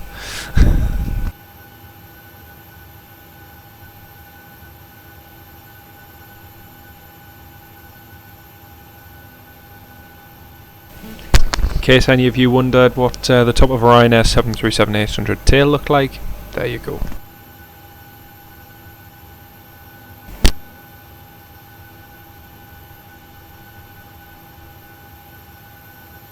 Yep, we're going to take off. We've got 9 minutes to go till push and start. Yes, that's right, you have seen enough of Poland to last the rest of your life, but remember, you haven't seen enough of Polish airports yet. That was the one thing your trip was lacking, Polish airports. So we'll try and do that one day. Oh, I didn't know this view existed.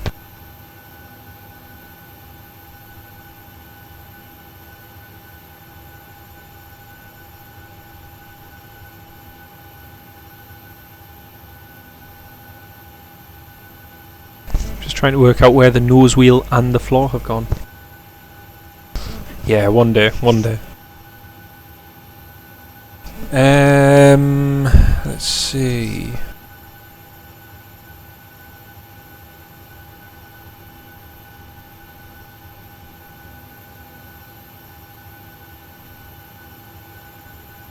This is Flight Simulator X. The window seat view, you have to press A until you get into the cabin, and then you've got to press a combination of keys: Control Shift Enter, Shift Enter backspace, Control Shift Enter plus backspace, etc, etc, etc.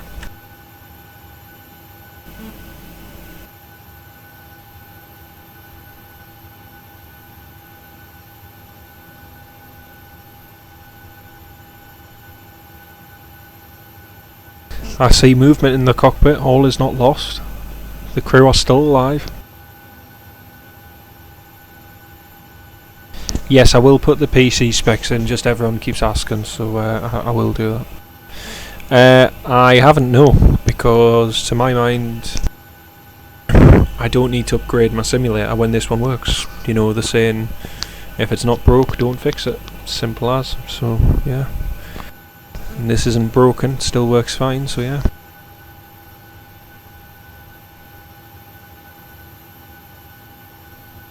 Okie dokie, we're going to close the door and close the air stairs, and we've got 7 minutes to go till push and start.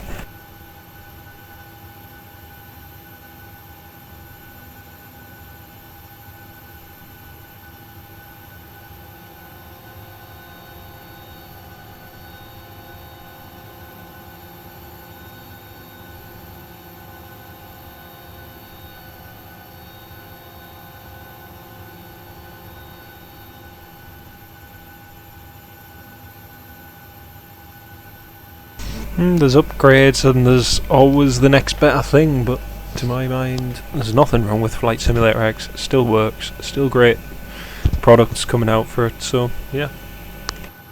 You can go and upgrade to X-Plane or Steam or whatever, but aye, not to.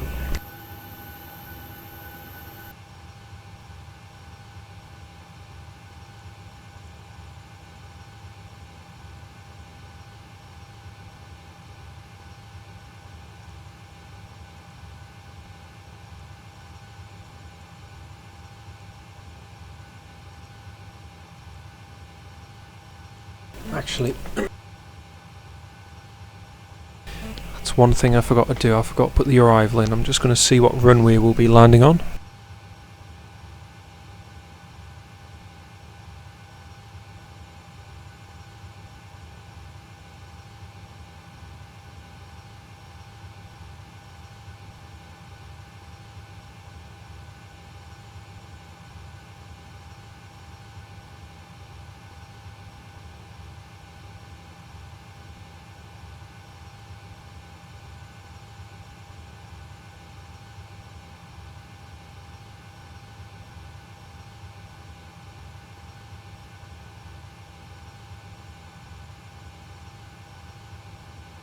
Okay, so we'll be landing on ILS 03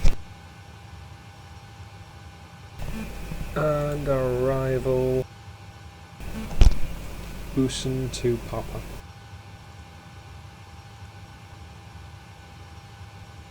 We'll just have a look on the flight plan, make sure it looks okay.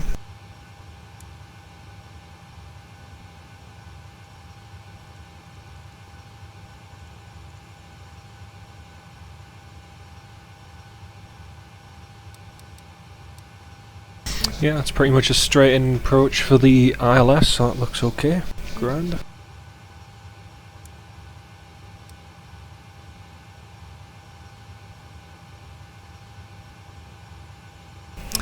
Felipe, welcome back. Hello.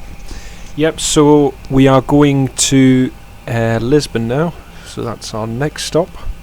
Where I actually have scenery that looks good and works. And then Manchester, so yeah. No, definitely not. I value my privacy and sanity, so webcam is 100% no.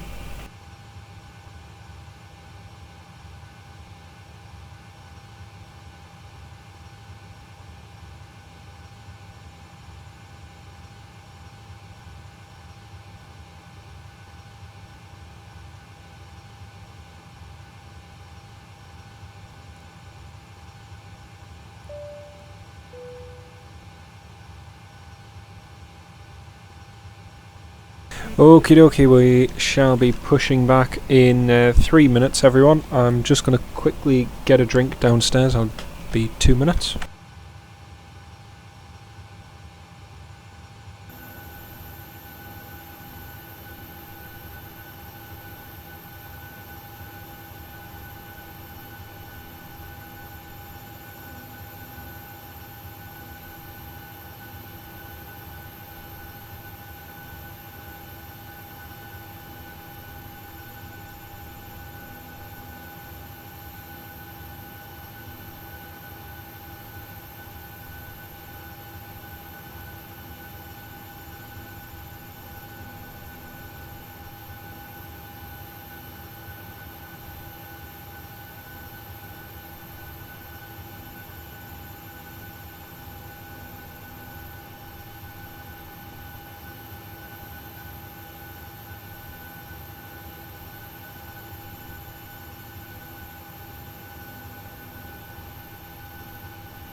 Okie dokie, I'm back.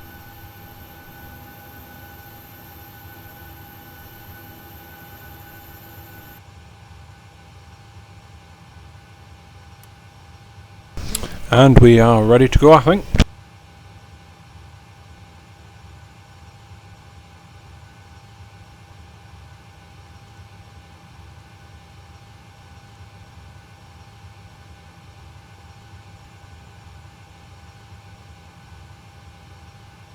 And ground, cockpit. Go ahead, Captain. We're all set to go up here. We've been cleared to push and start at your discretion. Roger that, ready for push. Power and air are clear, doors closed. We are ready for pushback. Please parking brake, please. Okay, parking brake is off, cleared to push.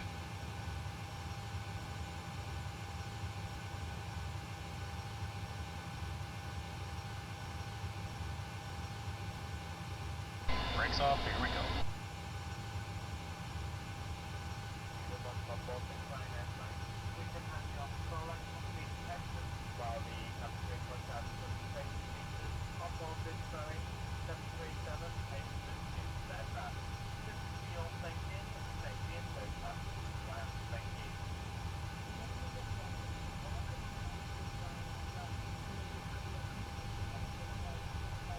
Time to start the engines.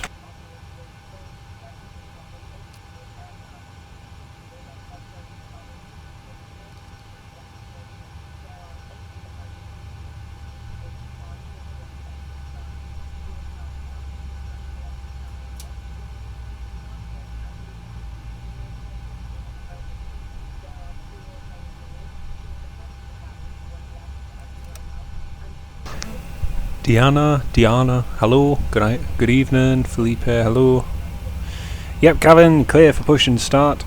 Chocks away, and we'll soon be off. Okay, starting engine number 1. Would you ever do any long haul flights? No. The only long haul I would do is the UK to the east coast of America. That's the only one I'd do.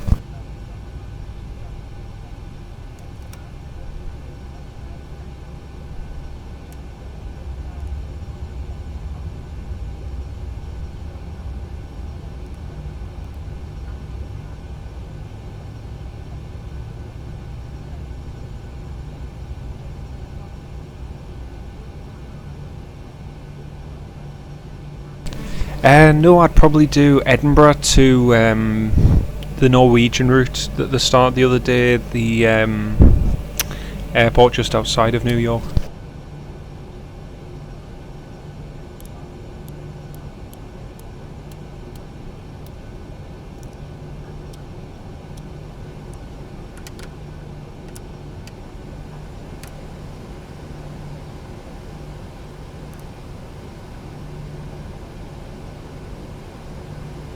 And we're ready for taxi, here we go.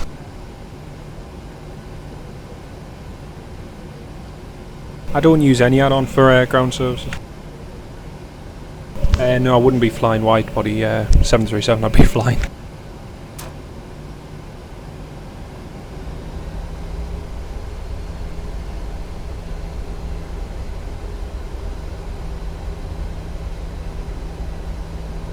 Cabin crew, seats for departure, seats for departure.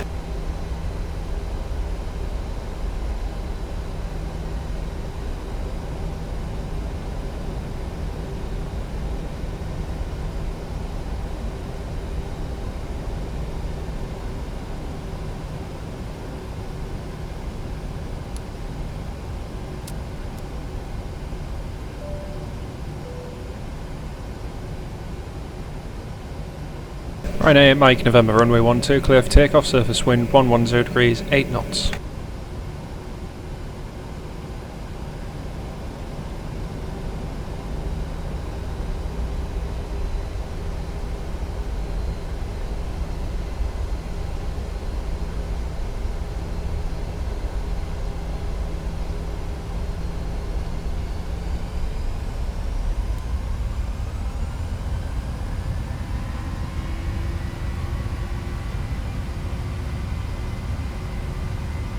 Power set. 80 knots.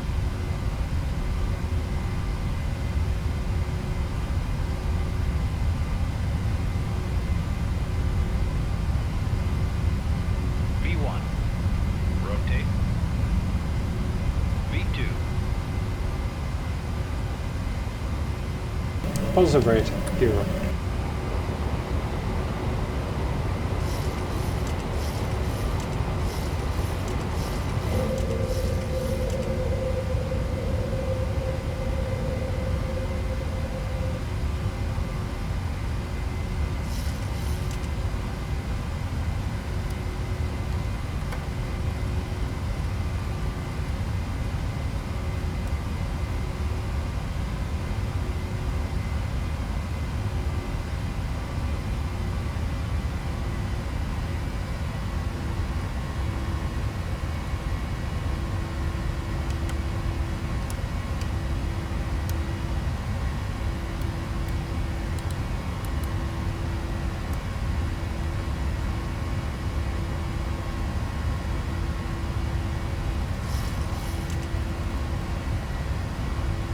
Yeah, they do still use 757s, you're right, but I was thinking more in the context of Norwegian using the 737 or WestJet.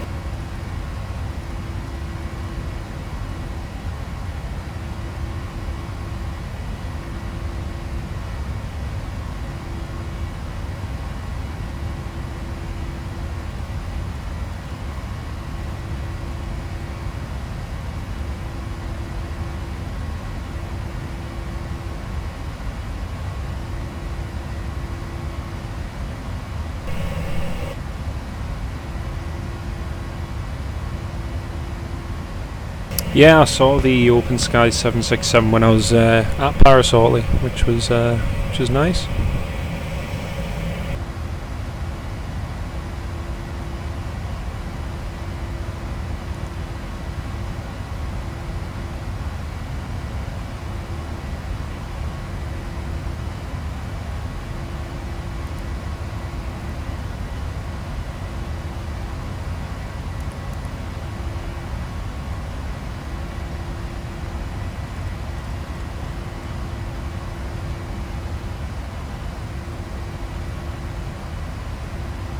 And so that's Ponta Delgada. At least I can finally say I've actually flown here, because for ages people have been saying, oh, can you do a flight there, can you do a flight there, but finally at least I've done one to Ponta Delgada. Yeah, perfectly normal routine. Edinburgh, about 4 or 5 flights a day, the 757, Glasgow, Newcastle used to have a daily flight, Bristol used to have one, Birmingham has daily ones, Heath, you know, yeah.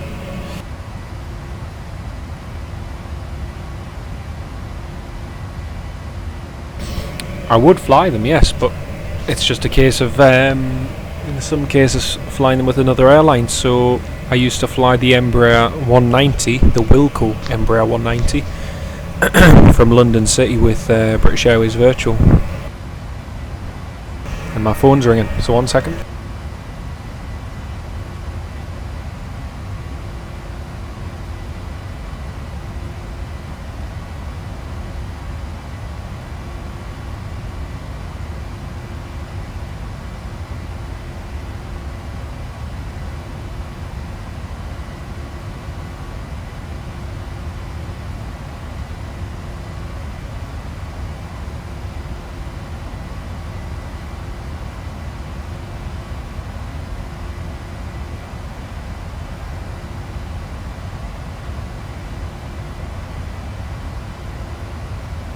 Oh yeah, you can't beat the Embraer. I used to love flying the Embraer 170 and 190. It was great. I mean, the sad thing was, well, the Embraer doesn't get as much attention, but the problem is the Wilco one. It was virtually impossible to fly unless you had mods on it. Now British Airways Virtual, I should clarify, came up with some really good modifications for it, and it made the plane a lot easier to fly on Vatsim. I'm not talking about the plane in real life. Plane in real life's 100% fine probably, but just in terms of flying on flight sim, it was nearly impossible. You couldn't fly the 5.5 degree approach on the ILS into London City. It was impossible. But once British Airways Virtual came up with these modifications for the Wilco Embraer, it was brilliant. It was like a new aeroplane. And I used to love flying into London City and all these other airports, and you could land it in like 2,000 feet of runway and quickly vacate. It was great. But now the only thing is it wore off after the novelty factor wore off, and the other problem, the FMC always kept crashing, and then it would freeze the flight sim, so you could do like 3 flights and then it would crash. But aye. Denholm, good evening sir, how are you? We are currently headed to Lisbon, so we'll be landing in Lisbon in about 1 hour and 45 minutes. Once we land in Lisbon, we're going to do a very quick turnaround, no 20-minute turnaround, it'll probably be a 5-minute turnaround, and we'll be heading straight up to Manchester. So we'll be landing in Manchester in about 5 or so hours time, 4 or 5 hours time.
Very good. General Roblusian, cześć, dobry wieczór, jak ty się masz?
Excellent, thank you. Let's have a look.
Well, that's us climbing through 29,000 feet for 37,000.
Right folks, I'm just going to go and do a few bits and bobs, so I'll be back in about 5 minutes.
No, not quite a bus, not quite a bus. A Boeing.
Given the fact I've flown this year with Ryanair 9 times and quite a few in the past year, I have flown Ryanair quite a lot, so I know exactly what they're like.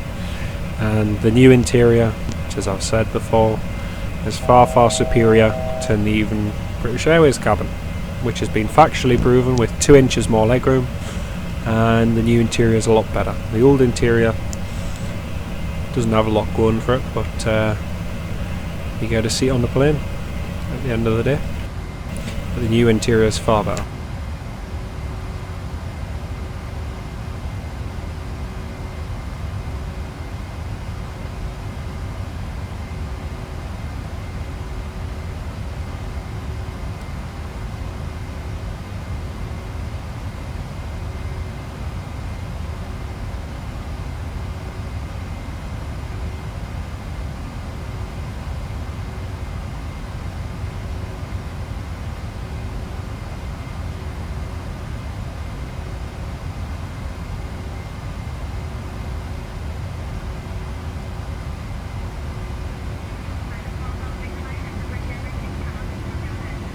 And that's us at our cruising altitude.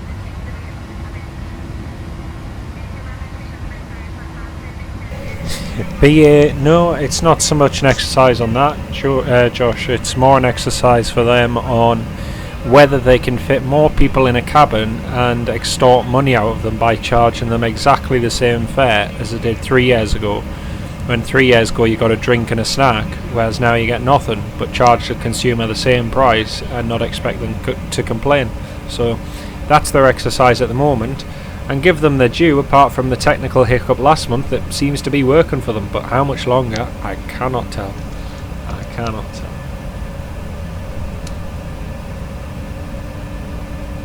Yeah, exactly. Chris, good evening from Glasgow, mate. How are you doing?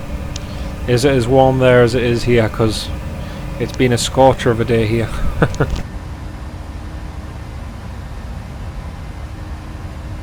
They are feeder flights for the long haul, but then look at what they're doing to the long haul cabins. I mean, 777s out of Gatwick, more seats than Norwegian 787 soon, when they put in their new cabins. But crazy. All the more so, it just makes me look and think, well, if a state carrier is trying to become like a low cost carrier, then why not just go for an ultra low cost carrier and save the money? Okay, ho.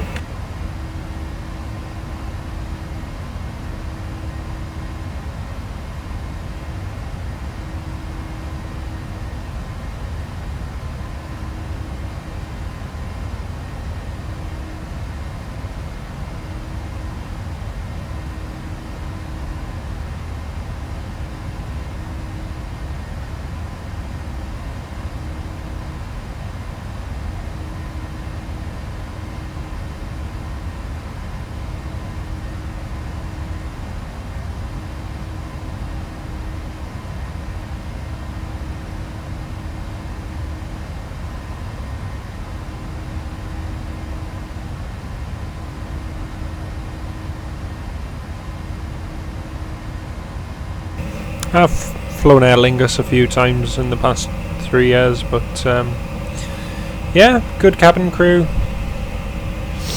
Every landing's different. Everyone judges an airline off it, but at the end of the day, a hard land's a hard land. You can get a hard land with the most expensive carrier you pay with, or you can get a soft land with the cheapest one you pay with. They're just the fact of life. But yeah. Humid, not that hot. Ah well, it's not too bad. Can't complain. I imagine it was. It's been warm over here. It's been about. Well, I'm looking at my thermostat in front of us, and it's saying 27.4 max. Hang on, what's that saying at the moment? Average temperature past 24 hours 17.6. Current temperature 27.4. So yeah.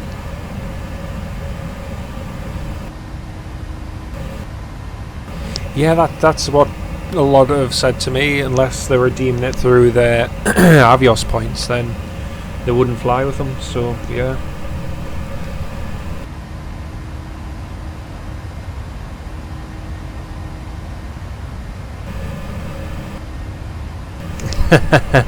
Make the colour of your room dark.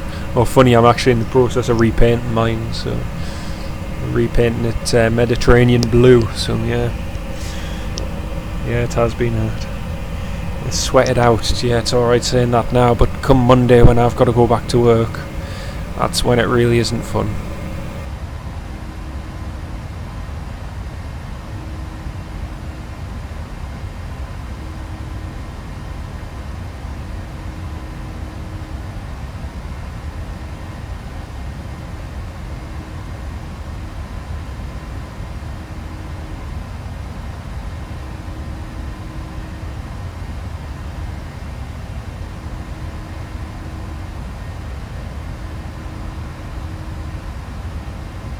My cousin, who has flown a lot more than I have over the years, stopped flying BA and now flies most of the time Newcastle to Amsterdam, then Amsterdam onwards. So if he's flying Milan, he used to go via Heathrow, he now goes via Amsterdam, and when he flies to, he flew to Canada last month and he flew via Amsterdam again, went with KLM, and a lot more people I know who do those kind of flights are doing that now, so yeah.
Spotting trips,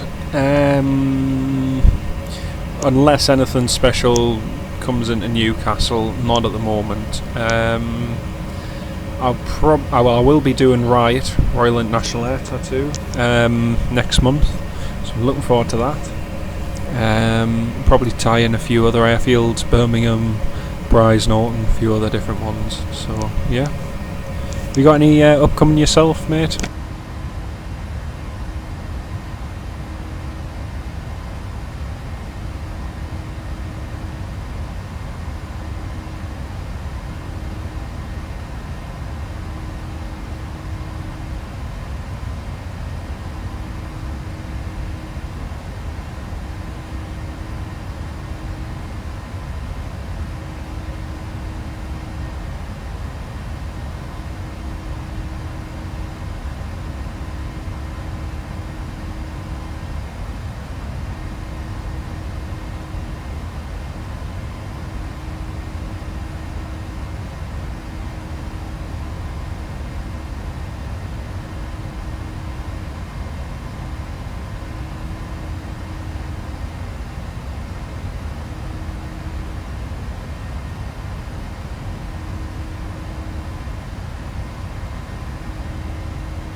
Yeah, it looks good. The Korean A330 will be starting up again soon as well, won't it?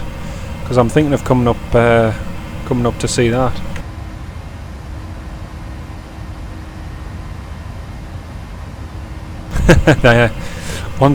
I know their idea of having 2 daily flights, but I don't know if it's going to pay off in the long run or even if it'll continue, but we'll see. They did talk of a 2nd daily flight here at Newcastle, but with the last 6-month drop in flight numbers there, it's just not feasible anymore, and there's 0 chance of it happening. But aye.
It is. It's be interesting to see how it develops. So, yeah, Edinburgh is going well. Edinburgh is. It's the American services and everything, and yeah, everything's looking good.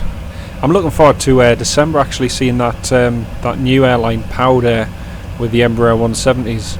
That looks interesting. Flying to Sion. It'll be good.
Would I share a cockpit? No.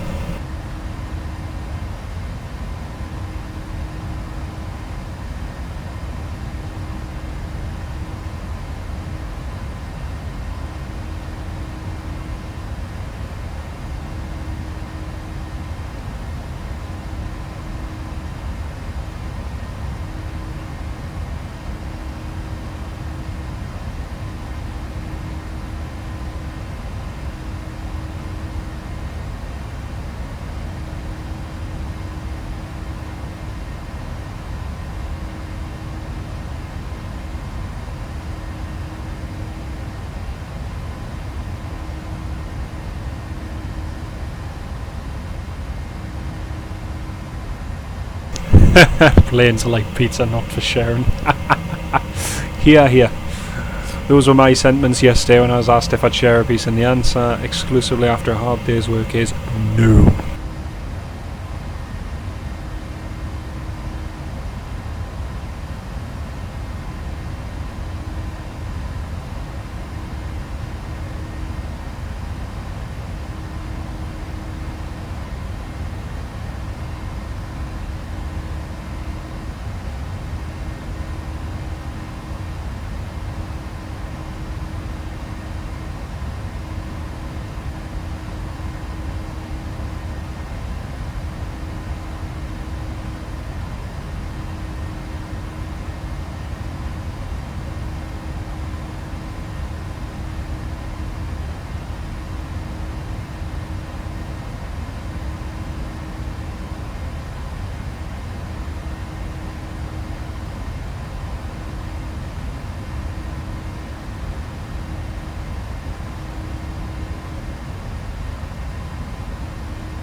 Got 553 miles to go, 1 hour and 32 minutes, so still a little while to go, an hour and 32.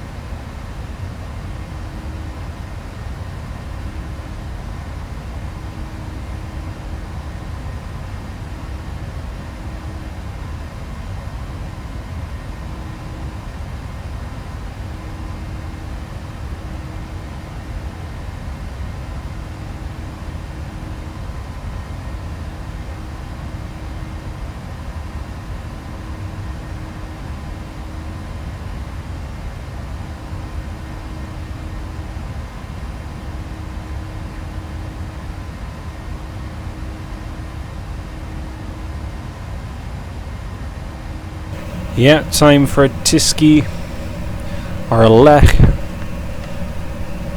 Wait, aye, something to drink. Why not? Does everyone use autopilot? Do they? Of course, use autopilot. Oh dear, you cannot sit here for hours manually adjusting, manipulating the plane to go where you want it. You need autopilot. Even in 1946, 47, they were coming up with very basic versions of autopilot where the pilot could at least take his hands off the control column for something like 15 to 30 minutes, where the aircraft would remain straight and level. So it's been around for a long time, and I guarantee it'll be around for a long time to come yet.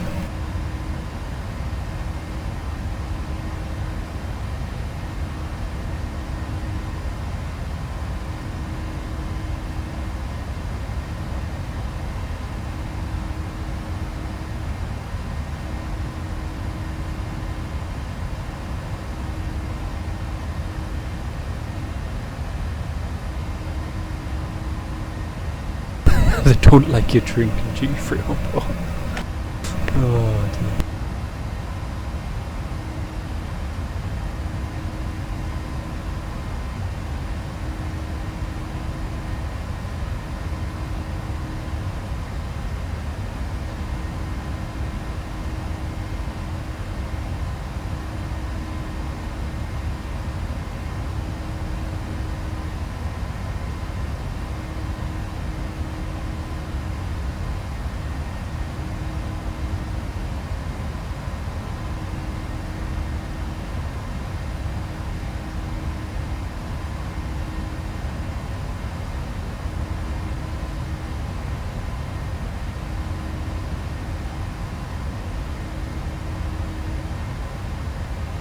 Sounds good to me. Sounds good to me.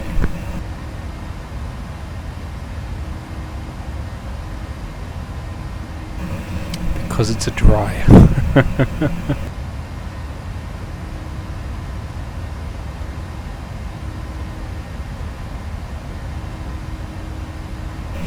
That's actually a funny idea, Josh. I wonder if anyone's actually tried that on, say, a Saudi Arabian flight.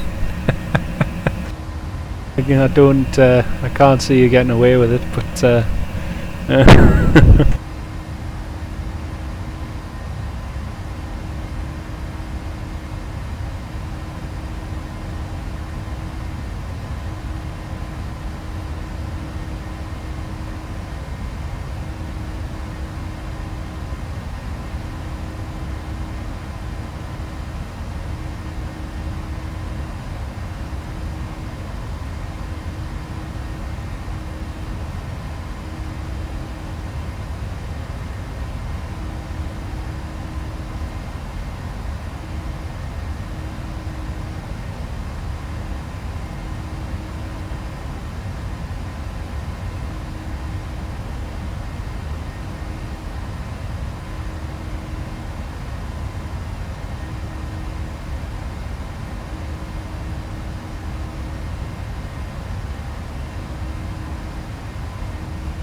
It's alright for some.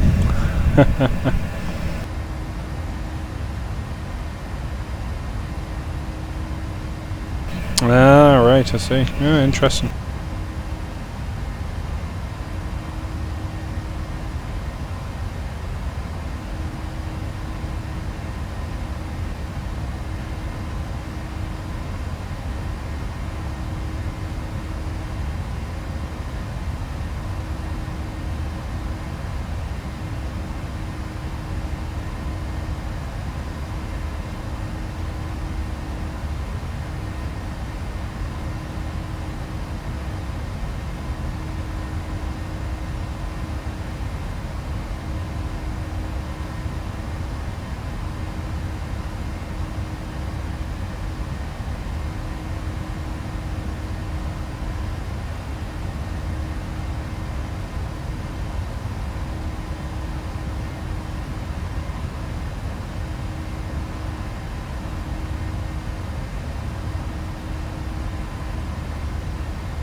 Right folks, I'm off to go and have a bite to eat downstairs, so I'll be back in about 5-10 minutes.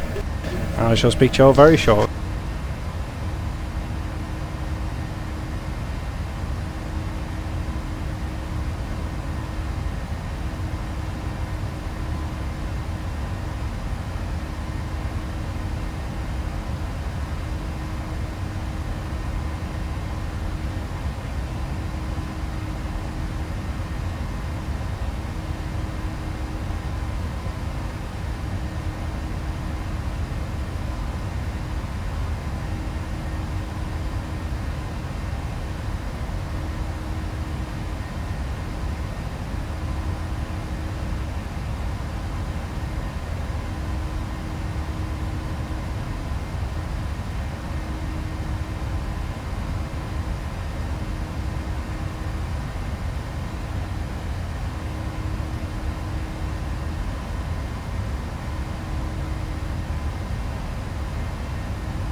Yeah, the next waypoint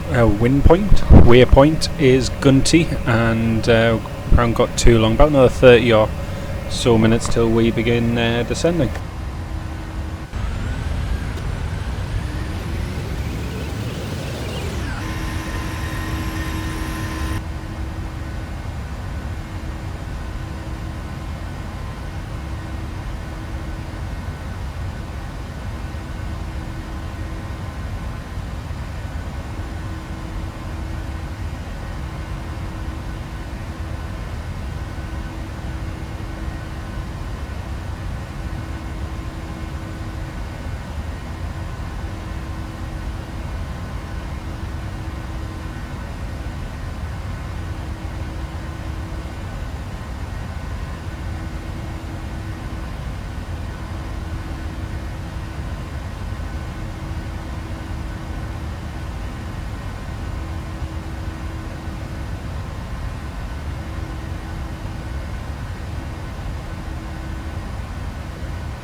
Not a commercial pilot, no, and no plans on being one.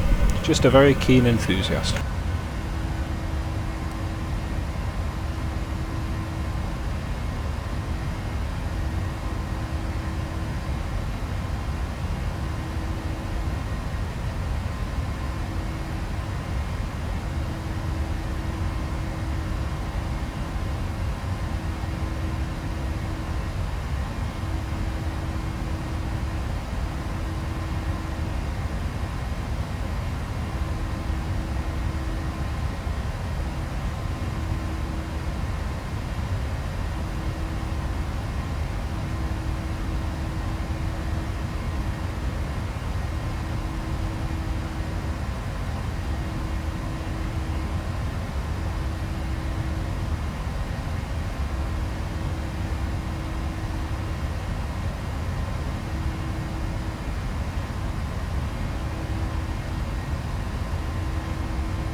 Yes, been streaming, and we'll be streaming for a good few hours yet till we land in Manchester.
So we'll be descending shortly and landing in Lisbon in 40 minutes.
45 minutes, yes I do, but as is with everything, sometimes time consuming, so yeah.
Don't, no idea.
No add-ons at all. It's just PMDG 737. That's all it is.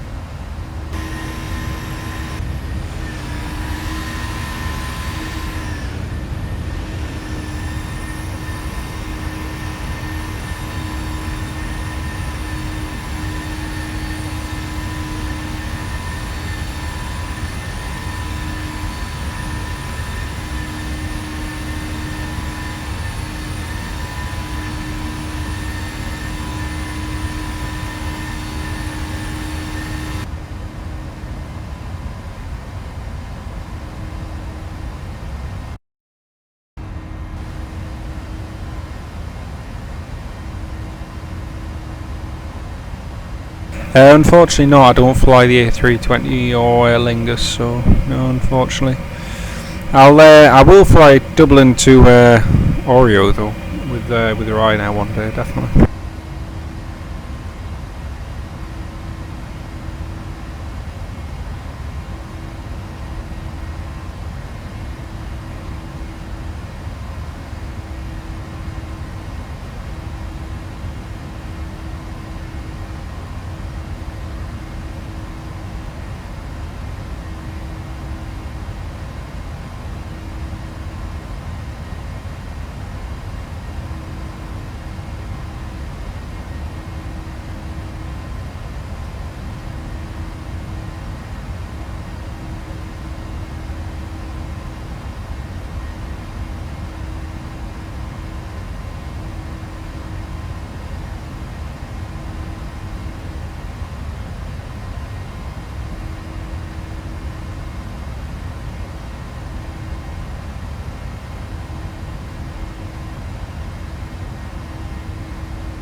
Right, so no bother. We'll be down very shortly.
I got my SciTech Pro Flight yoke last week actually, but I had to return it unfortunately.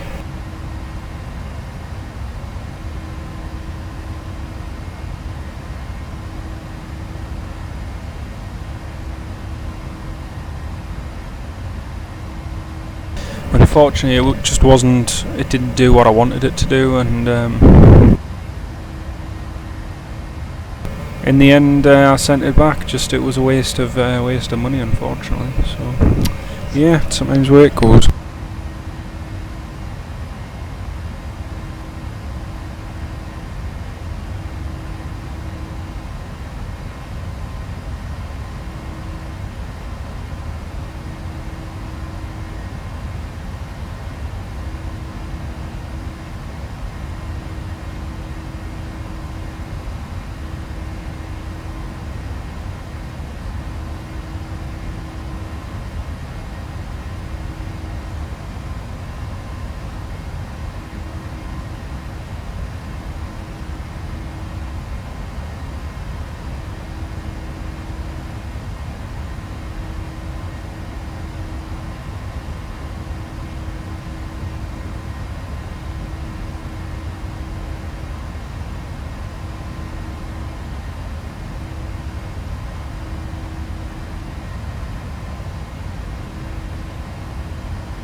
Yes, I just choked on something, I'm not too sure what, but hey ho. Hello there, good evening, good evening. Yeah, the problem I had, the throttle wasn't as good as anticipated.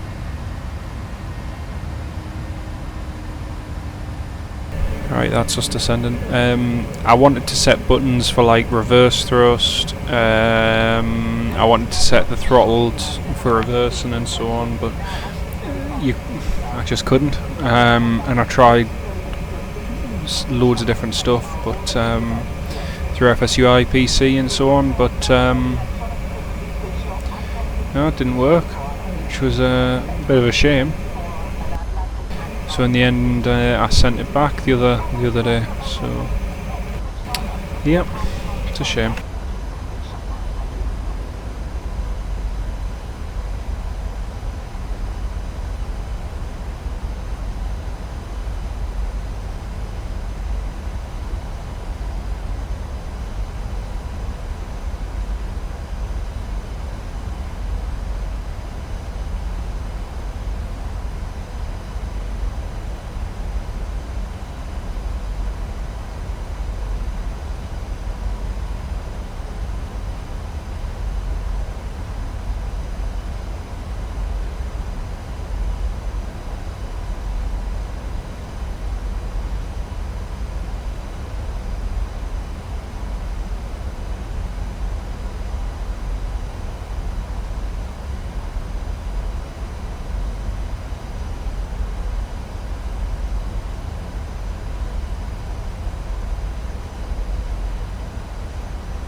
No idea when it comes to the default, I'm afraid. If you try PMDG then, yeah, maybe, but not too sure, I'm afraid.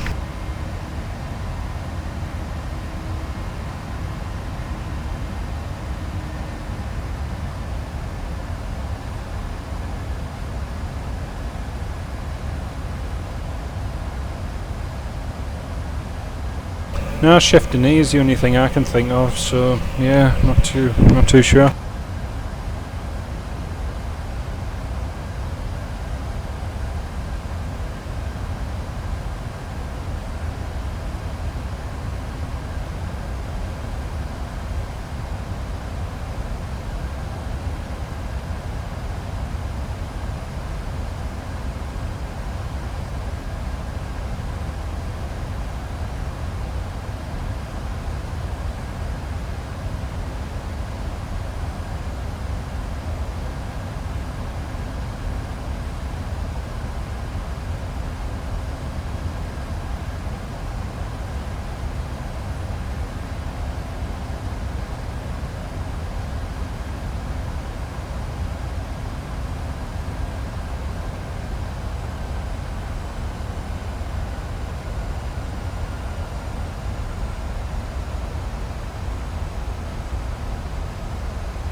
Right, just set the minimums now for landing.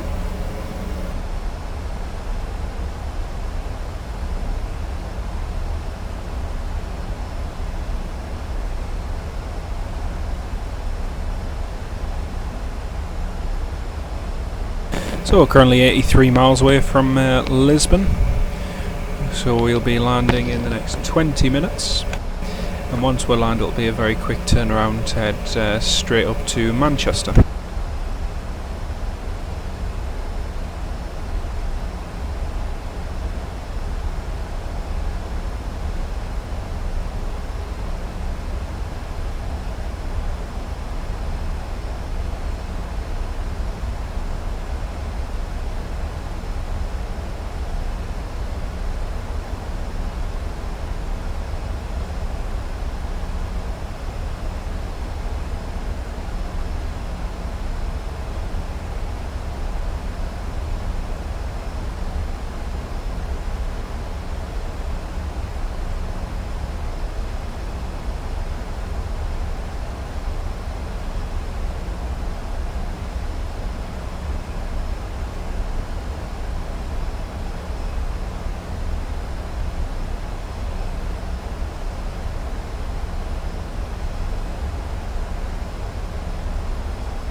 Yeah, we're just descending now, so we'll be on the approach very soon. We've only got 59 miles to go now.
Day or night at Reykjavik this time. We're not landing in Reykjavik, we're landing in Lisbon.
Hello, good evening.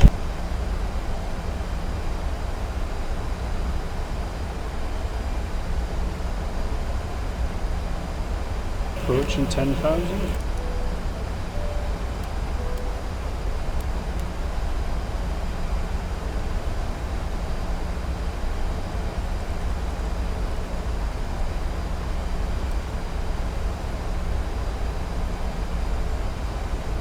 Some traffic at 12 o'clock, 200 feet above.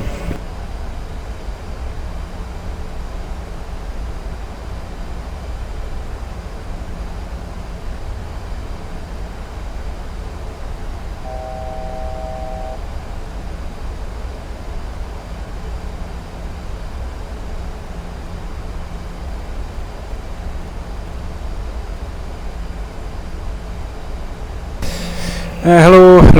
What is the rate of descent?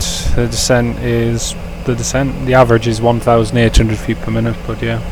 Andrew, we will be landing in about 10 minutes time, so not long.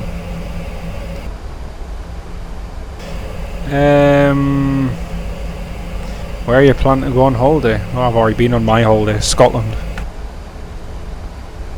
So I've got some traffic that it's a DC-10, but it's showing up as an A321 who's heading to the Azores.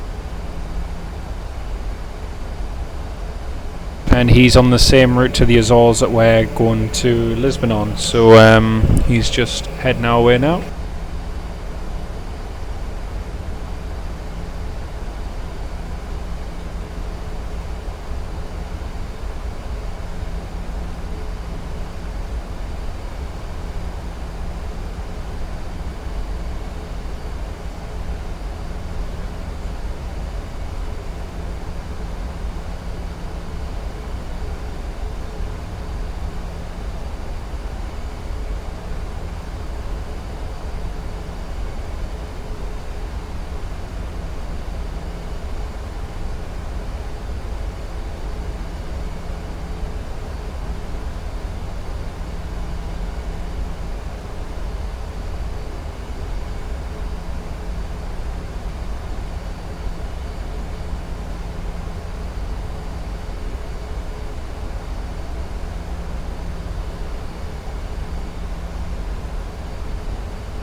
Yeah, it was very nice. 737-800, and that's pretty much it.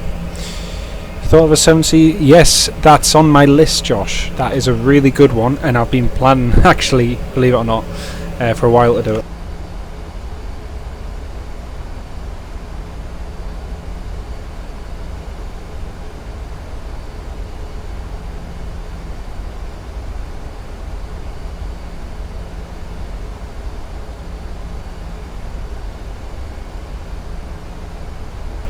Very nice, cool.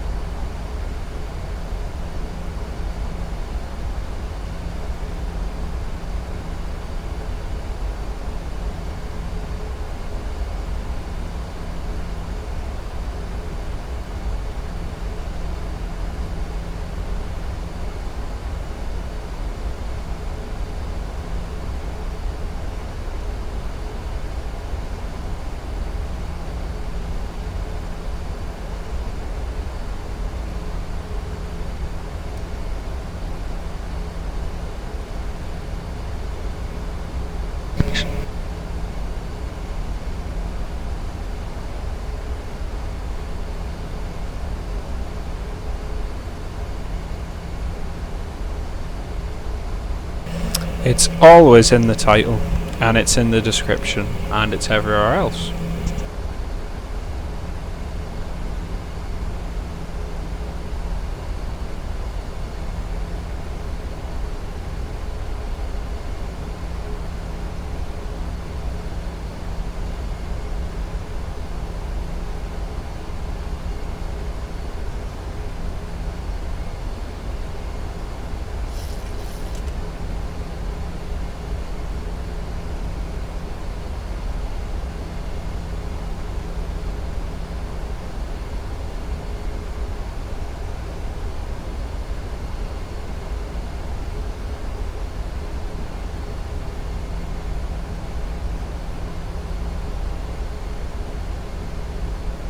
There is Portugal.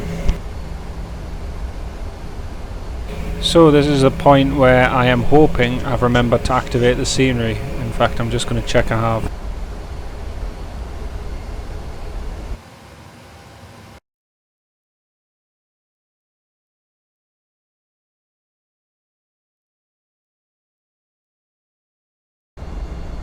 Yep, I have.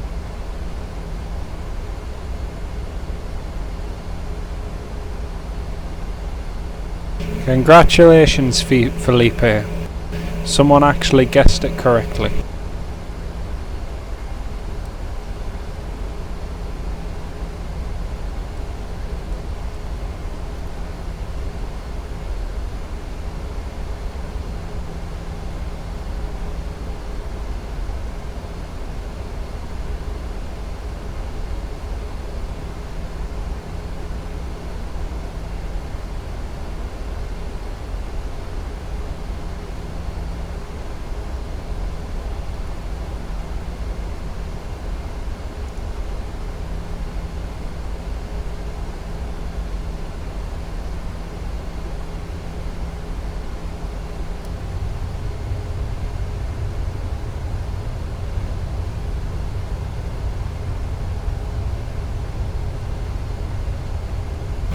Okie dokie, so we're just a few miles out now, 21 miles to go.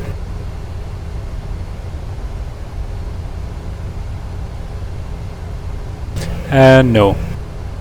I'm not cabin crew, I'm flying the plane. All I do is say cabin crew seats for landing when cabin crew need to take the seats for landing.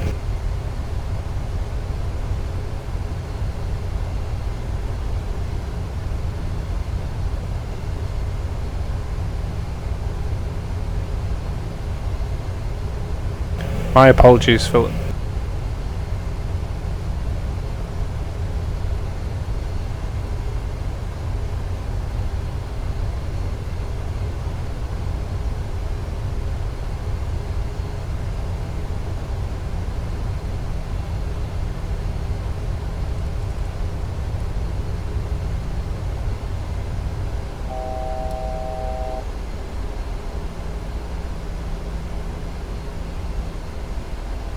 Localizer captured, here we go.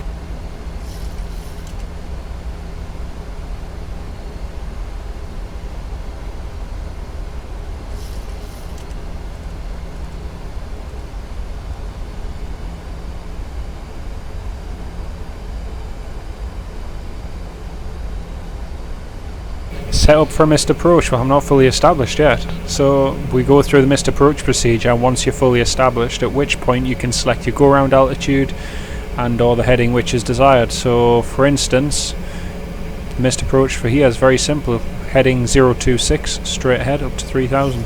Dead easy. Exactly, sterile cockpit.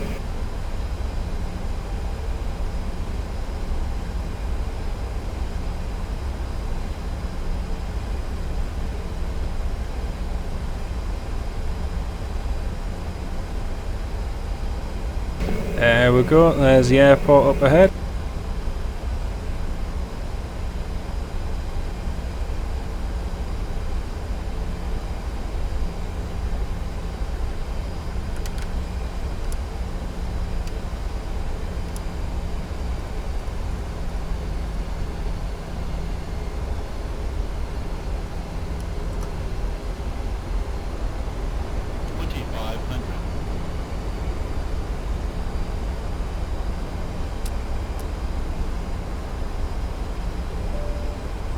Cabin crew, seats for landing.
Checked.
And welcome to Lisbon. So now what we're going to do, we're going to turn up here onto the runway, backtrack to vacate here. And we're going to be taxiing to the low-cost terminal for Ryanair, right at the end of here.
So we're just doing a quick turnaround here, very quick, and then back heading up to Manchester.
Cabin crew, disarm doors for arrival.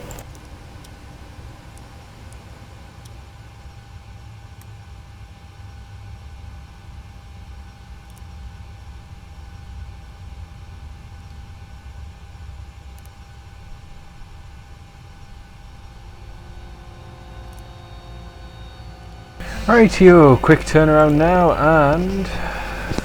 Right.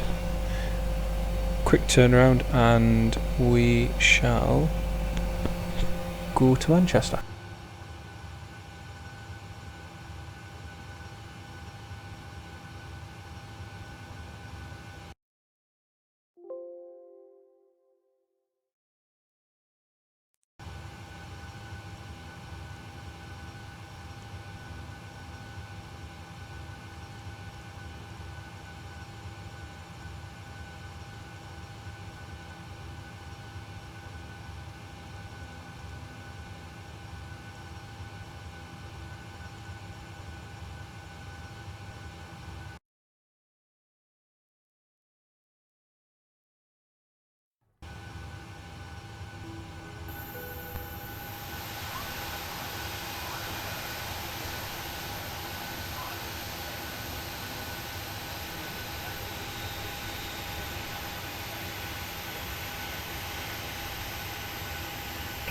No, we're not getting ground power because we are going straight to Manchester. There's no 20-minute turnaround.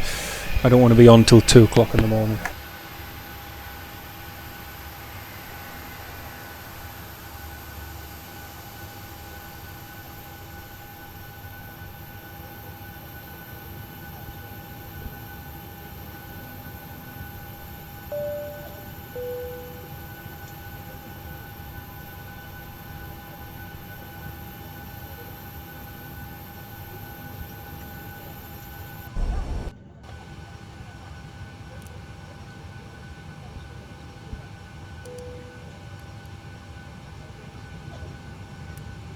Your seat has been allocated for you to comply with the weight and safety of the aircraft.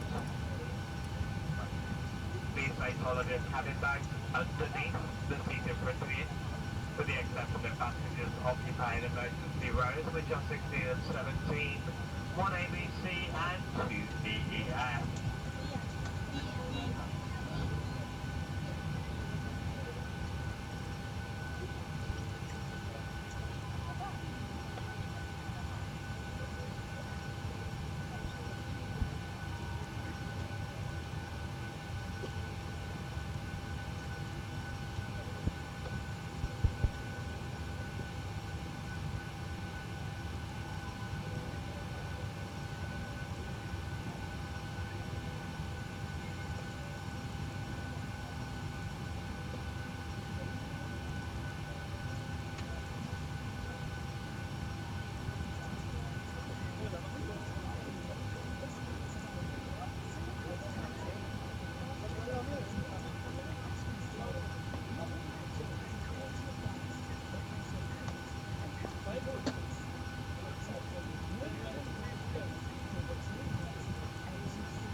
Yeah, Manchester in the end. Yeah, Manchester. So, bus come back. The bus has already taken the other passengers. The other passengers were waiting to board via the rear stairs, so they're already getting on board. So we'll be departing in 4 minutes.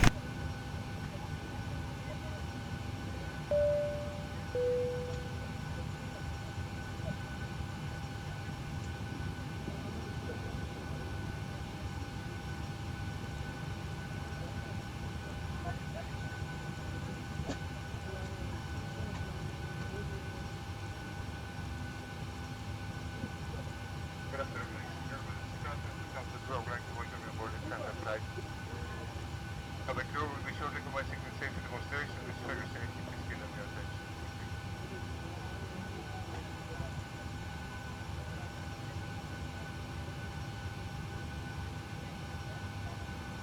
Thank you. Okay, so for everyone who's currently joined, hello, thanks for joining. We have landed in Lisbon and I'm now about to go to Manchester, so we'll be going very shortly.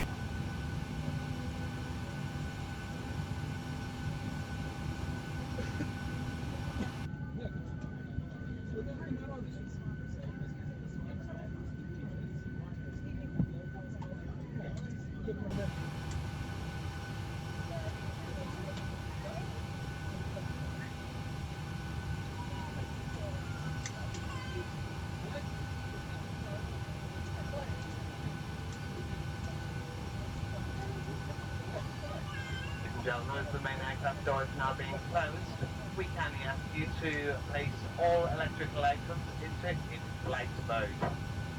If your device does not have an in-flight mode, please switch the device off for the duration of the flight. Thank you.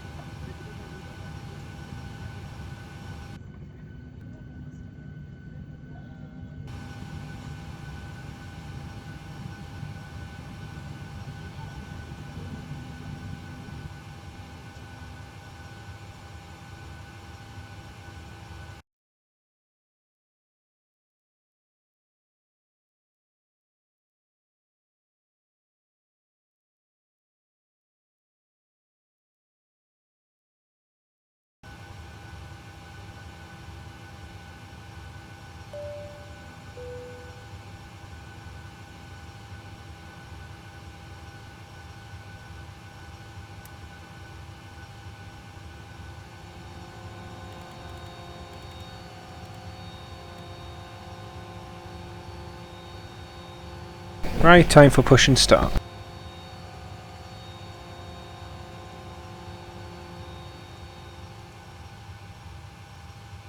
And ground, cockpit. Go ahead, Captain. We're all set to go up here. We've been cleared to push and start at your discretion. Roger that, ready for push. Power and air are clear, doors closed. We are ready for pushback. Release parking brake, please. Okay, parking brake is off, cleared to push. We'll be departing off runway 35.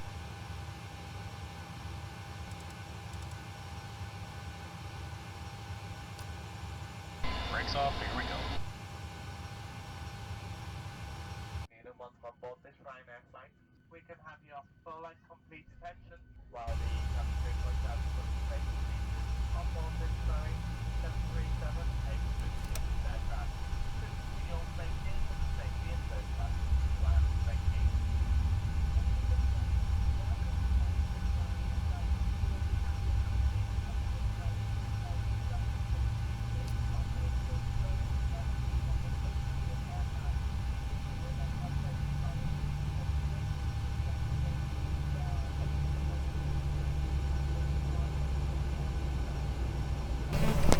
I think I have a slight scenery problem. I think I forgot to delete my old Lisbon scenery because the textures seem to be overlapping.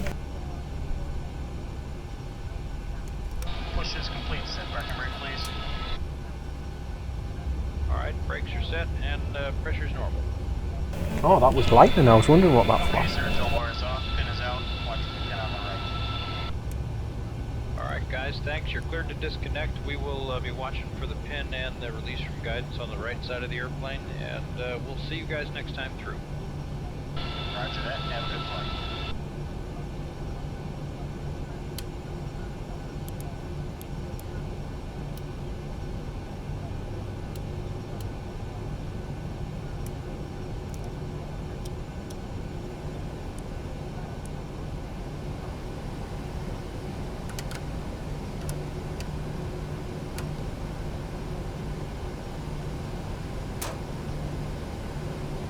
Oh, you're not kidding.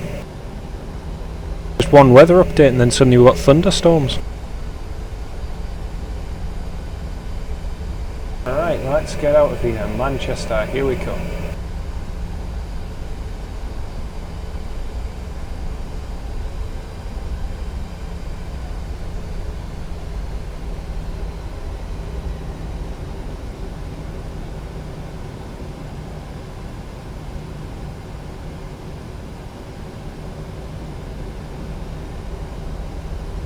Cabin crew, seats for departure.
It is very stormy.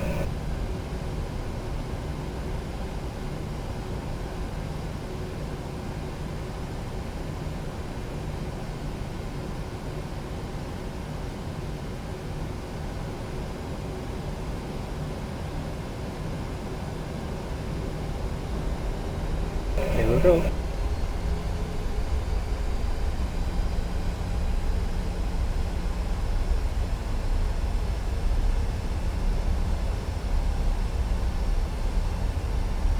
For some reason the left rudder didn't want to disconnect. Okay.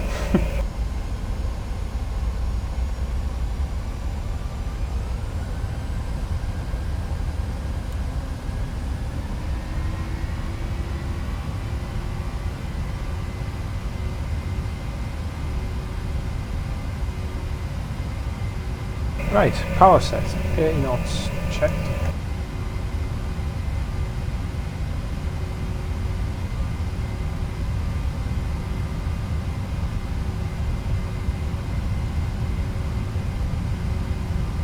V1, rotate.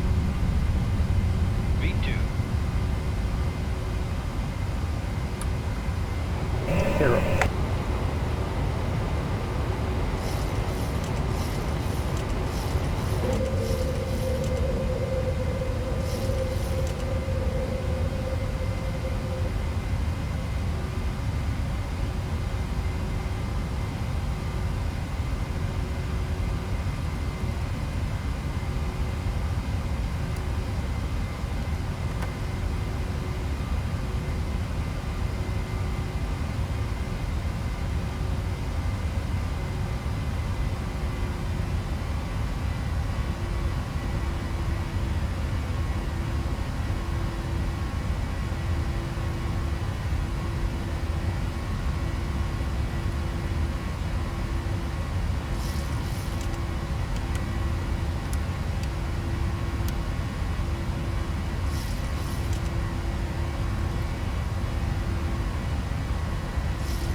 Yeah, it wasn't that. It wasn't how overcooked it. It's the fact the left side didn't want to come back to the right, so it just stuck. So I had to compensate by using the keyboard by pressing the centre button, which is unusual.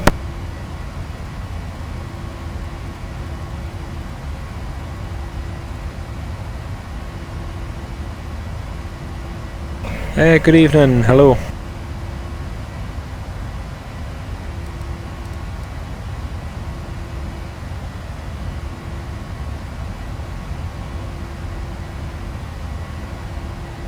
So estimated time of arrival is exactly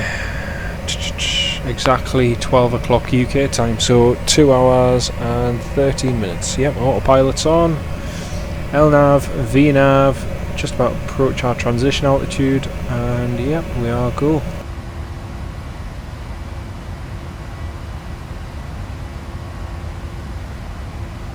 Still a nasty thunderstorm just there, bit of lightning and everything.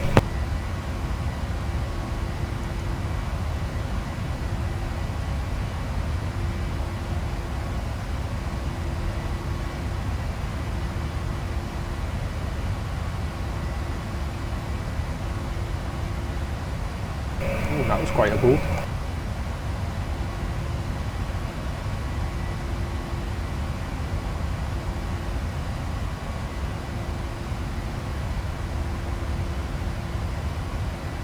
Yeah, I don't think the cabin crew are going to be released for a few minutes.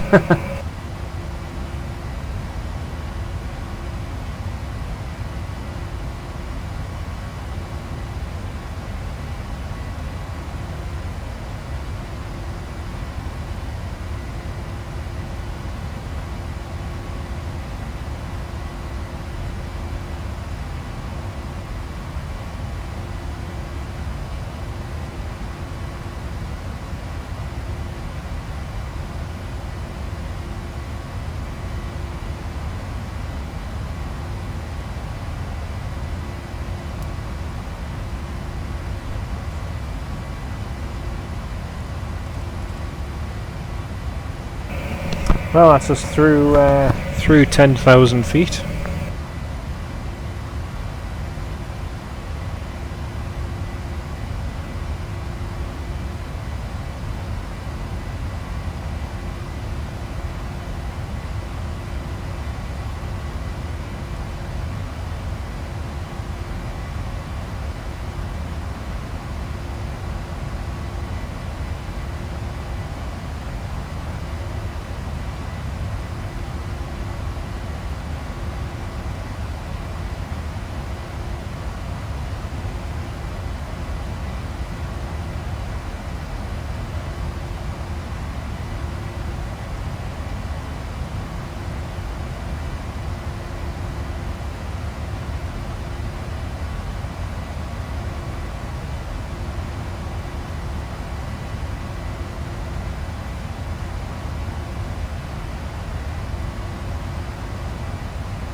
Yes, you have. You've come back to a very nice storm indeed, yeah.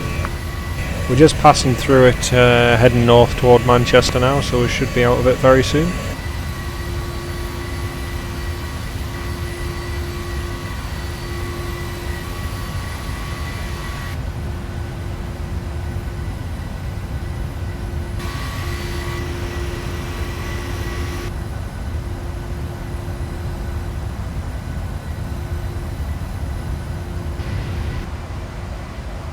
Estimated time of arrival is 12 o'clock UK time, so 2 hours and 10 minutes.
This is the last flight, so after this one, that's it.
Yeah, we're still climbing up to 36,000 feet, and I was just actually about to say I'm going to nip off for about 10 minutes, folks. I'll be back in about 10-15 minutes.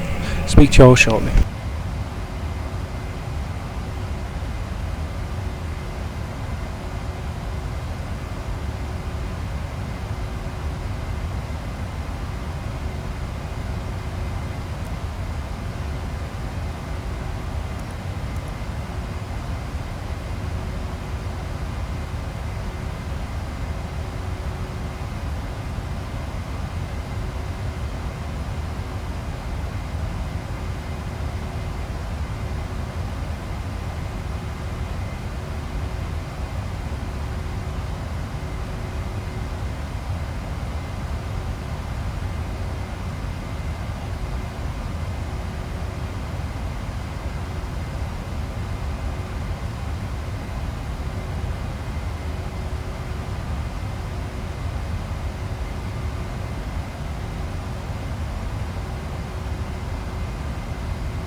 ATO mid-flight update from the flight deck at a cruise of 36,000 feet.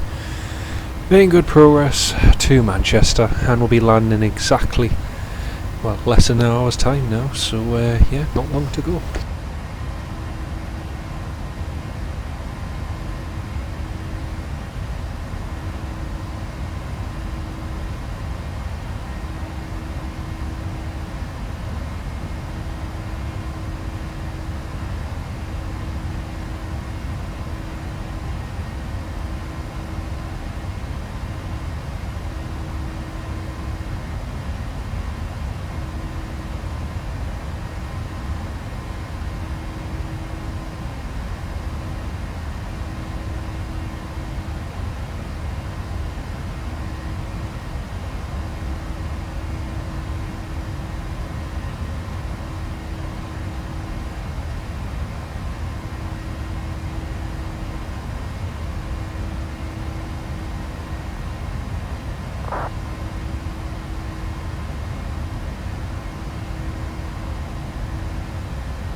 Alice, good evening. No, not tired at all. Plenty of energy. Could go for another 10 hours.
Yeah, it was very warm last night as well. It was very warm. I struggled to get to sleep last night.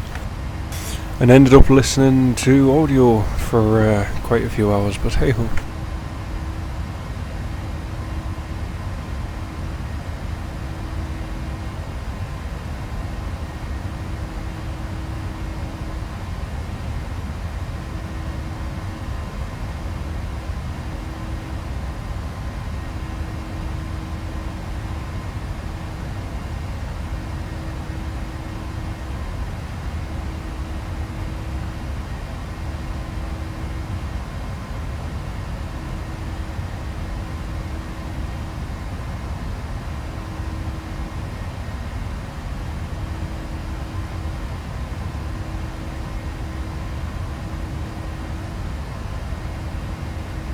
Well, I'm just editing some photos, editing some videos, and just doing some bits and bobs on my laptop before we, before we land.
Yes, we're going to be landing in about... let's have a look. We're landing in 44 minutes, so not long to go at all. And I've just had a look on Vatsim. We've got Manchester Tower and Manchester Ground online, so we'll have a little bit of ATC too, hopefully.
Super duper. We'll see you. We'll see you then.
I can't see them singing that, to be honest, but there again, stranger things have happened.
Have I considered, hello, first of all, good evening, have you considered flying in North America south with the 7-3? I've considered it, yeah, but I have still so many places in Europe to see, so yeah.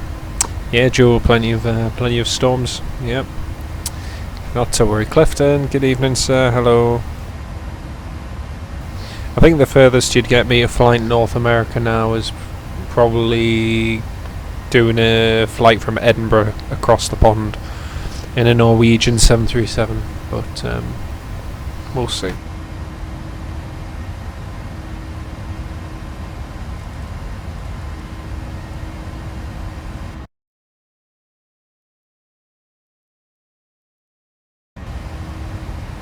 Time for a weather update.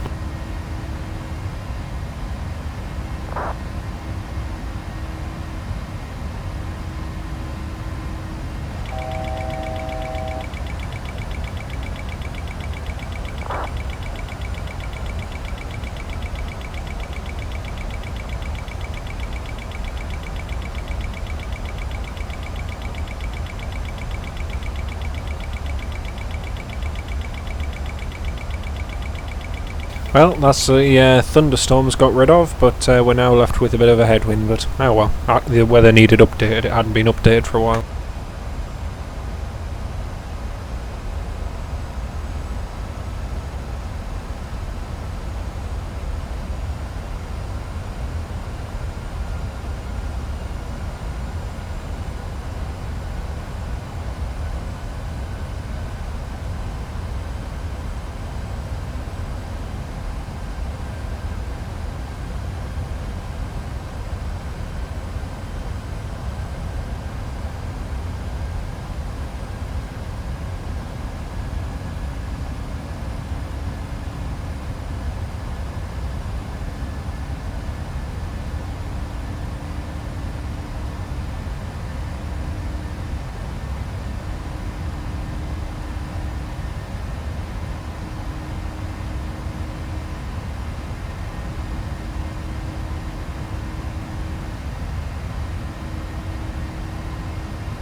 Ah, excellent, very nice. Yeah, hopefully so. I hope you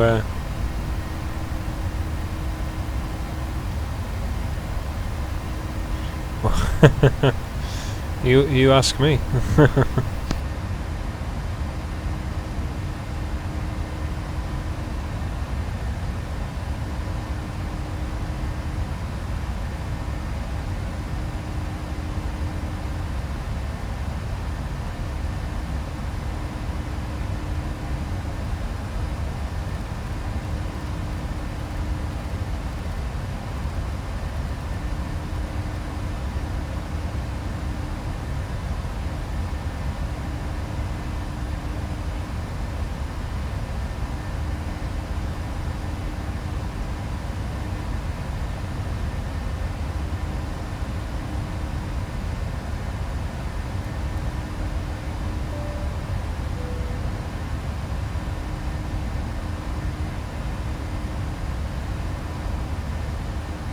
So let's see how far out from Manchester we are. Let's get the VOR DME. Got 184 to go till Manchester, so that's a Manchester VOR, 183. So we'll be landing in 32 minutes.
I use a Cytec X35 joystick, so that's what I use.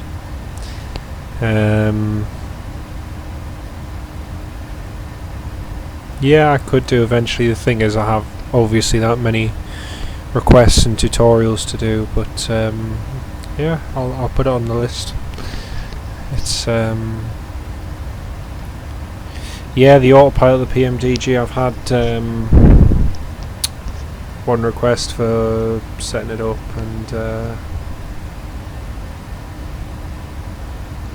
yeah, it does. That's the thing. Jacob, good evening. But yeah, we'll see how it goes.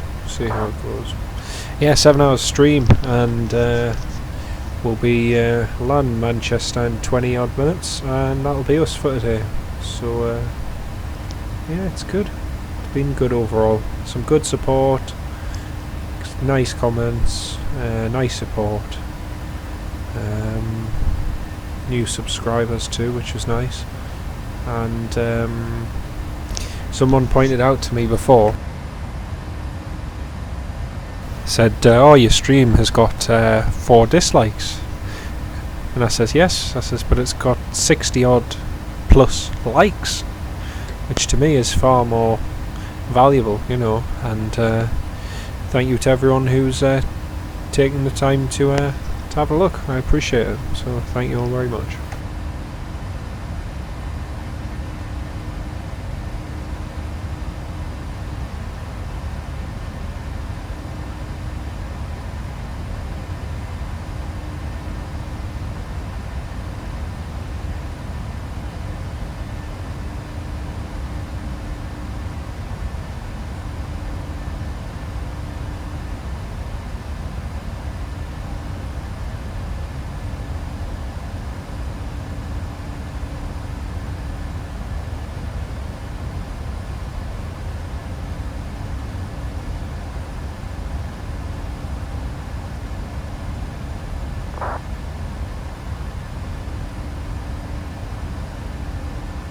Did you watch both legs? Goodness dear me.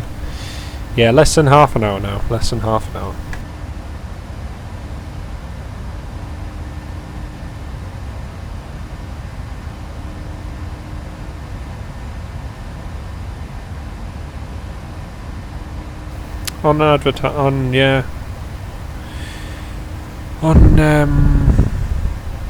On interaction, yeah, in some cases it is, you're right, yeah. Who is on the ground? Let's have a look.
Mr. McGregor, I'm sorry to say, but unfortunately I've been forced to declare a Mayday 7700, and so I'm now diverting to Cardiff. Sorry.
Okay, it's time to send.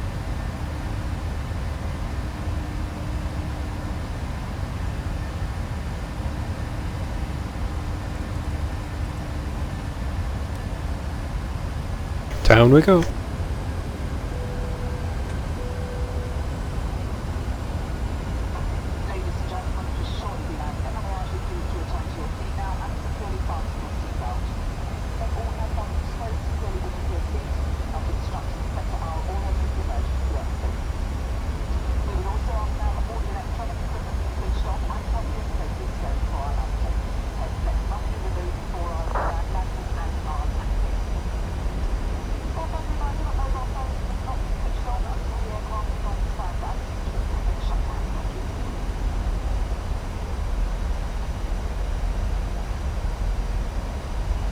No, I was just joking. I'm not going to Cardiff. Definitely not.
Dear, I highly doubt it.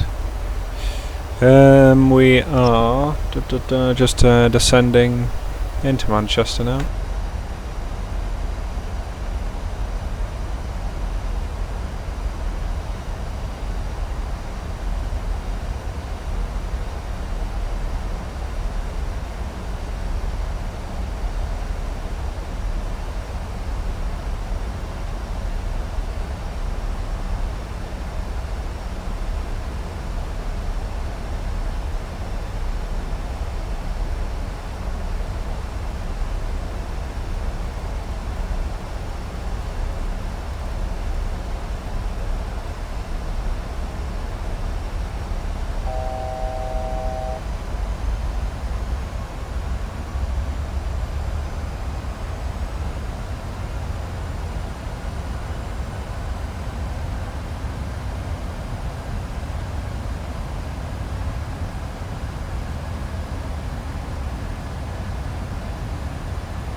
Yeah, still going on. I've just realised we'll be landing runway 23 right at Manchester, so I've just had to change that.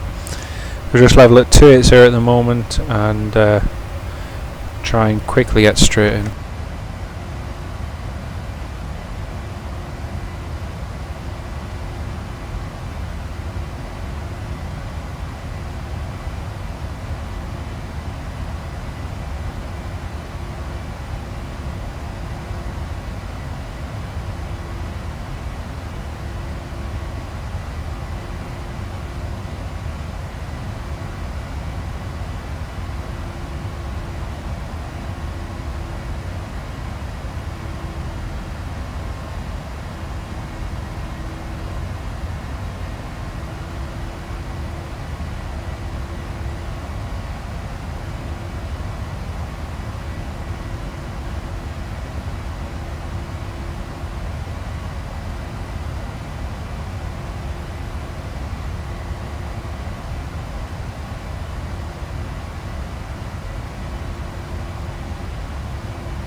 Hello, good evening.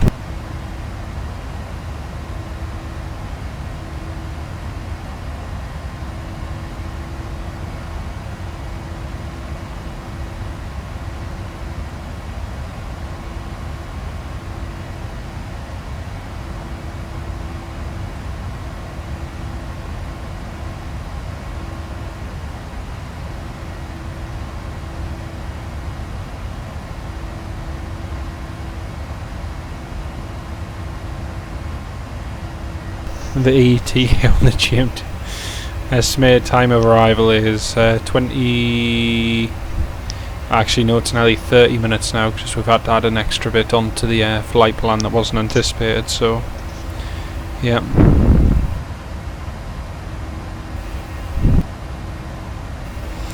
Oh dear. Yeah, it's gone up, it's about 25 minutes now, just the runway's changed, so... It's 23 right instead of 05 left as I'd expected, just the wind.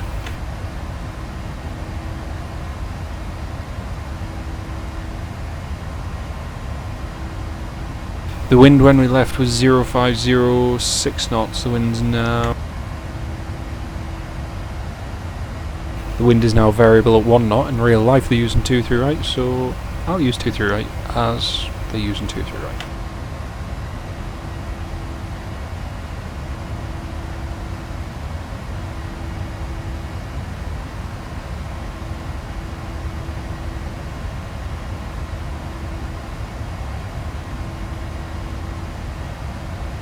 Might try and take a small shortcut actually.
Hello, and yes, we're just approaching Manchester, just diving in now.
And that just to our left hand side, that's Howden Airport. That's where all the Airbus wings are built. For every plane, that's where they all come from. And just over there, looking over toward the Mersey, got Liverpool Airport there too. It's Liverpool just there. That's where we flew from the other day.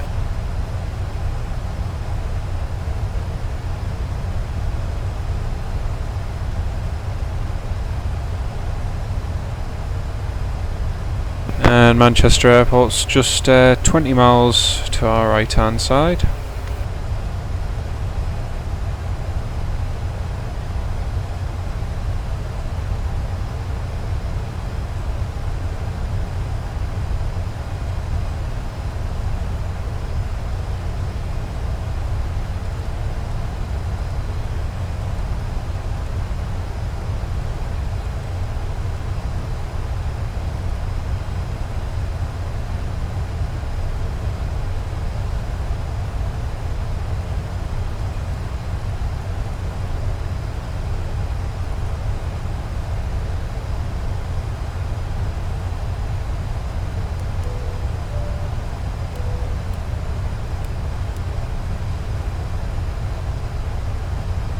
Ladies and gentlemen, as the captain has turned the fasten seatbelt signs on, we kindly ask that you return to your seat with your seatbelt fastened for the remainder of the flight. Once again, we thank you for your cooperation and wish you a pleasant flight. We'll be landing in about 5 minutes.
welcome back, welcome back.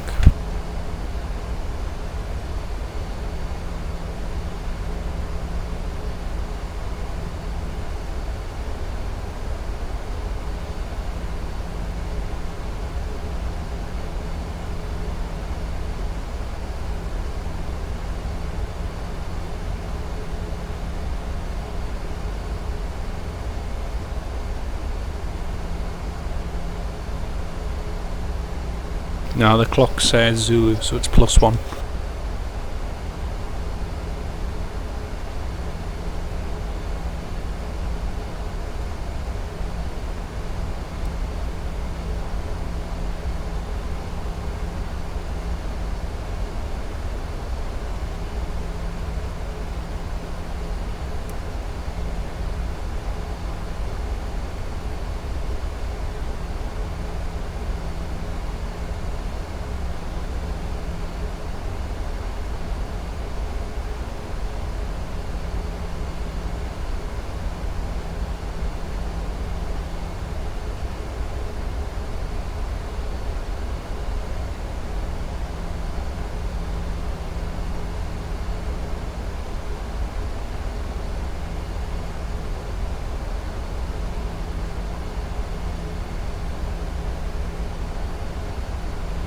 Scott Rail 82, welcome back, so just about to land.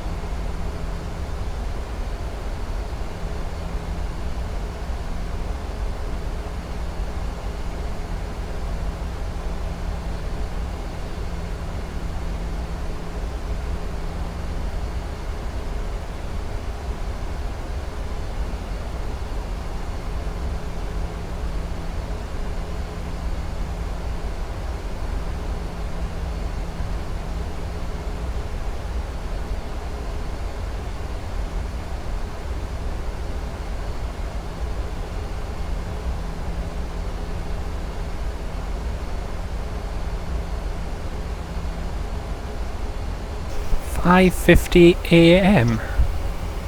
Eh? Where? Goodness me. Yeah, at the moment it's very warm. Yeah, 23. Ah, right, hungry. Ah, very nice, very nice.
Ah, good fun that, good fun. Confirm the dates you go in the beginning of July.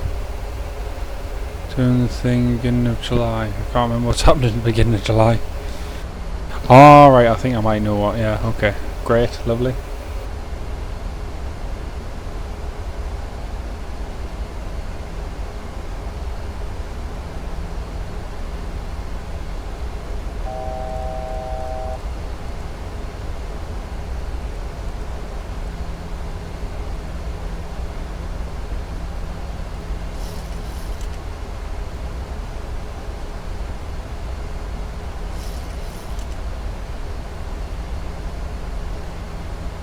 Right folks, we're going to have hint where you're flying to. Oh, yes, yes. No, I remember now. I remember. Okay, yeah, you did. Okay, right. Anyway, we are landing now. I am going to have live ATC, folks. I won't be speaking to you down on the approach, okay? So, I'm going to have to contact tower in a second.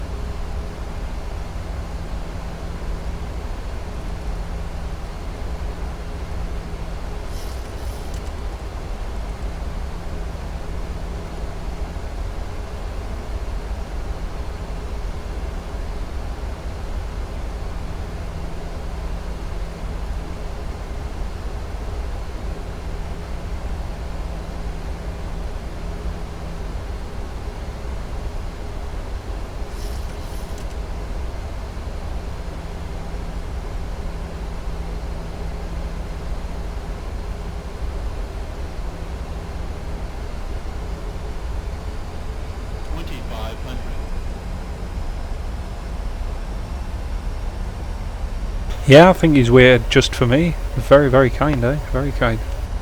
Right, come on, baby. Capture the localizer. Come on. There we go.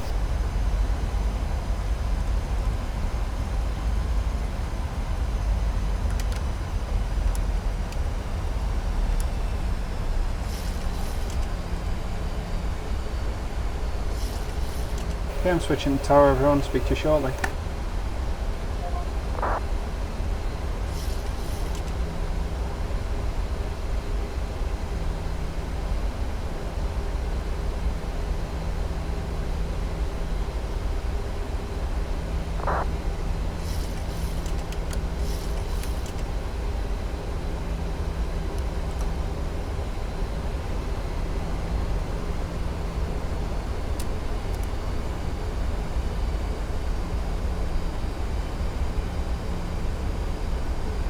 Manchester Tower, good evening, Ryanair 24 November Echo ILS 23 right, 7 miles.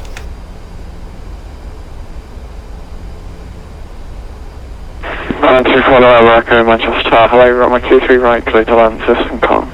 23 right, clear to land, thanks Ryanair 24 November Echo.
This is how we have refiled our flight plan now. I think that landmark is file stand 10, US 1026. Easy 1 November, thank you. Clear to land northeast, number 1 Romeo departure, squawk 7712. 1000. There's number release file, some Romeo departure, and the squawk is 7712. Easy 1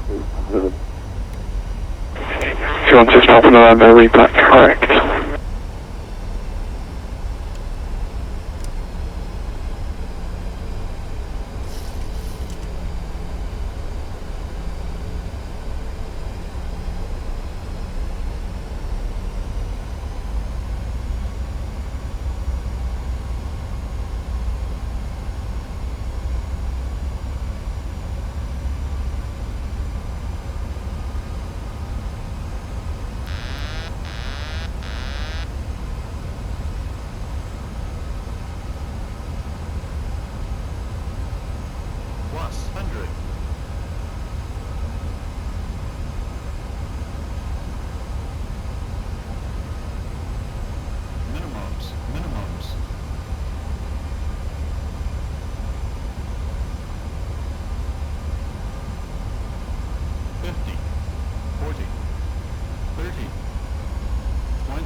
Vacating Bravo Delta, Ryanair 24 November Echo.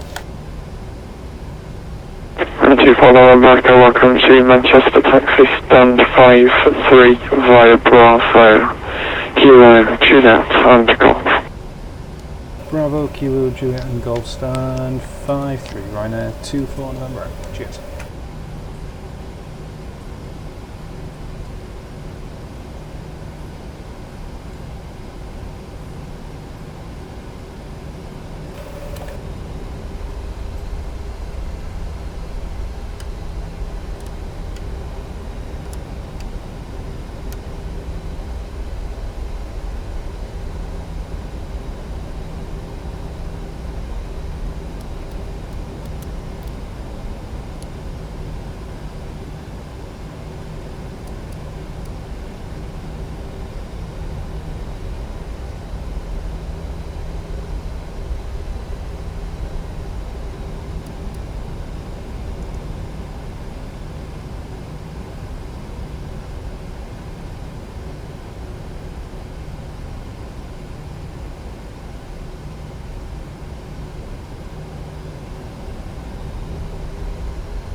Manchester Tower, good day, Ryanair 27 X-ray, stand 6, information Foxtrot, across clearance to land 035.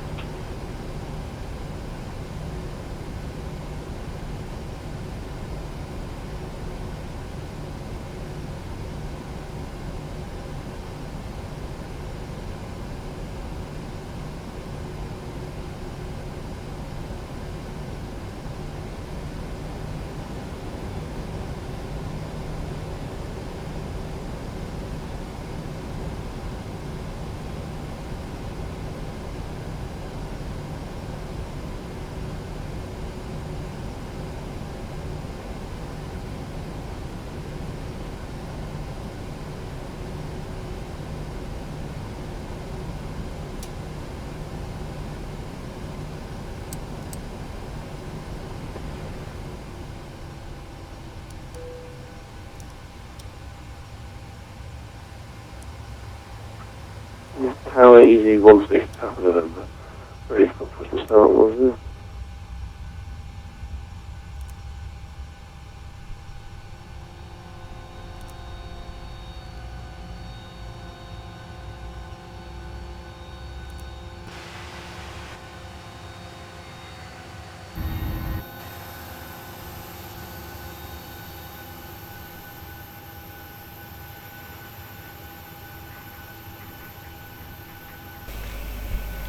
Two 4 November Echo, shut down on stand, thanks for your service and have a good night, bye bye.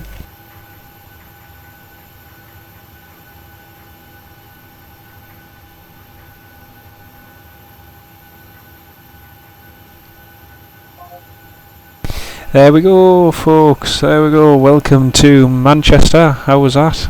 I hope that was okay. That's us on stand 5-3 all shut down. Just need to file a pirate.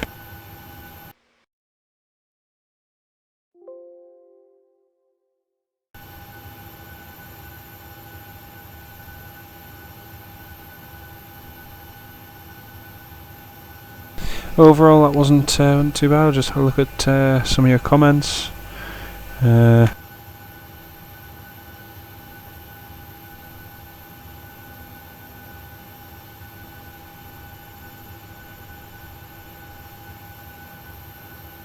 Oh, absolutely. Better than BA by a mile. Well, thanks everyone for watching. If you're new, please like, comment, subscribe if you're new as well. That would be much appreciated. Thanks to everyone I know some of you have been following this from when I started before, so thank you all very much. It's been a long slog, but finally we are here in Manchester. I'll hopefully do another tomorrow, Manchester, Budapest. We'll see.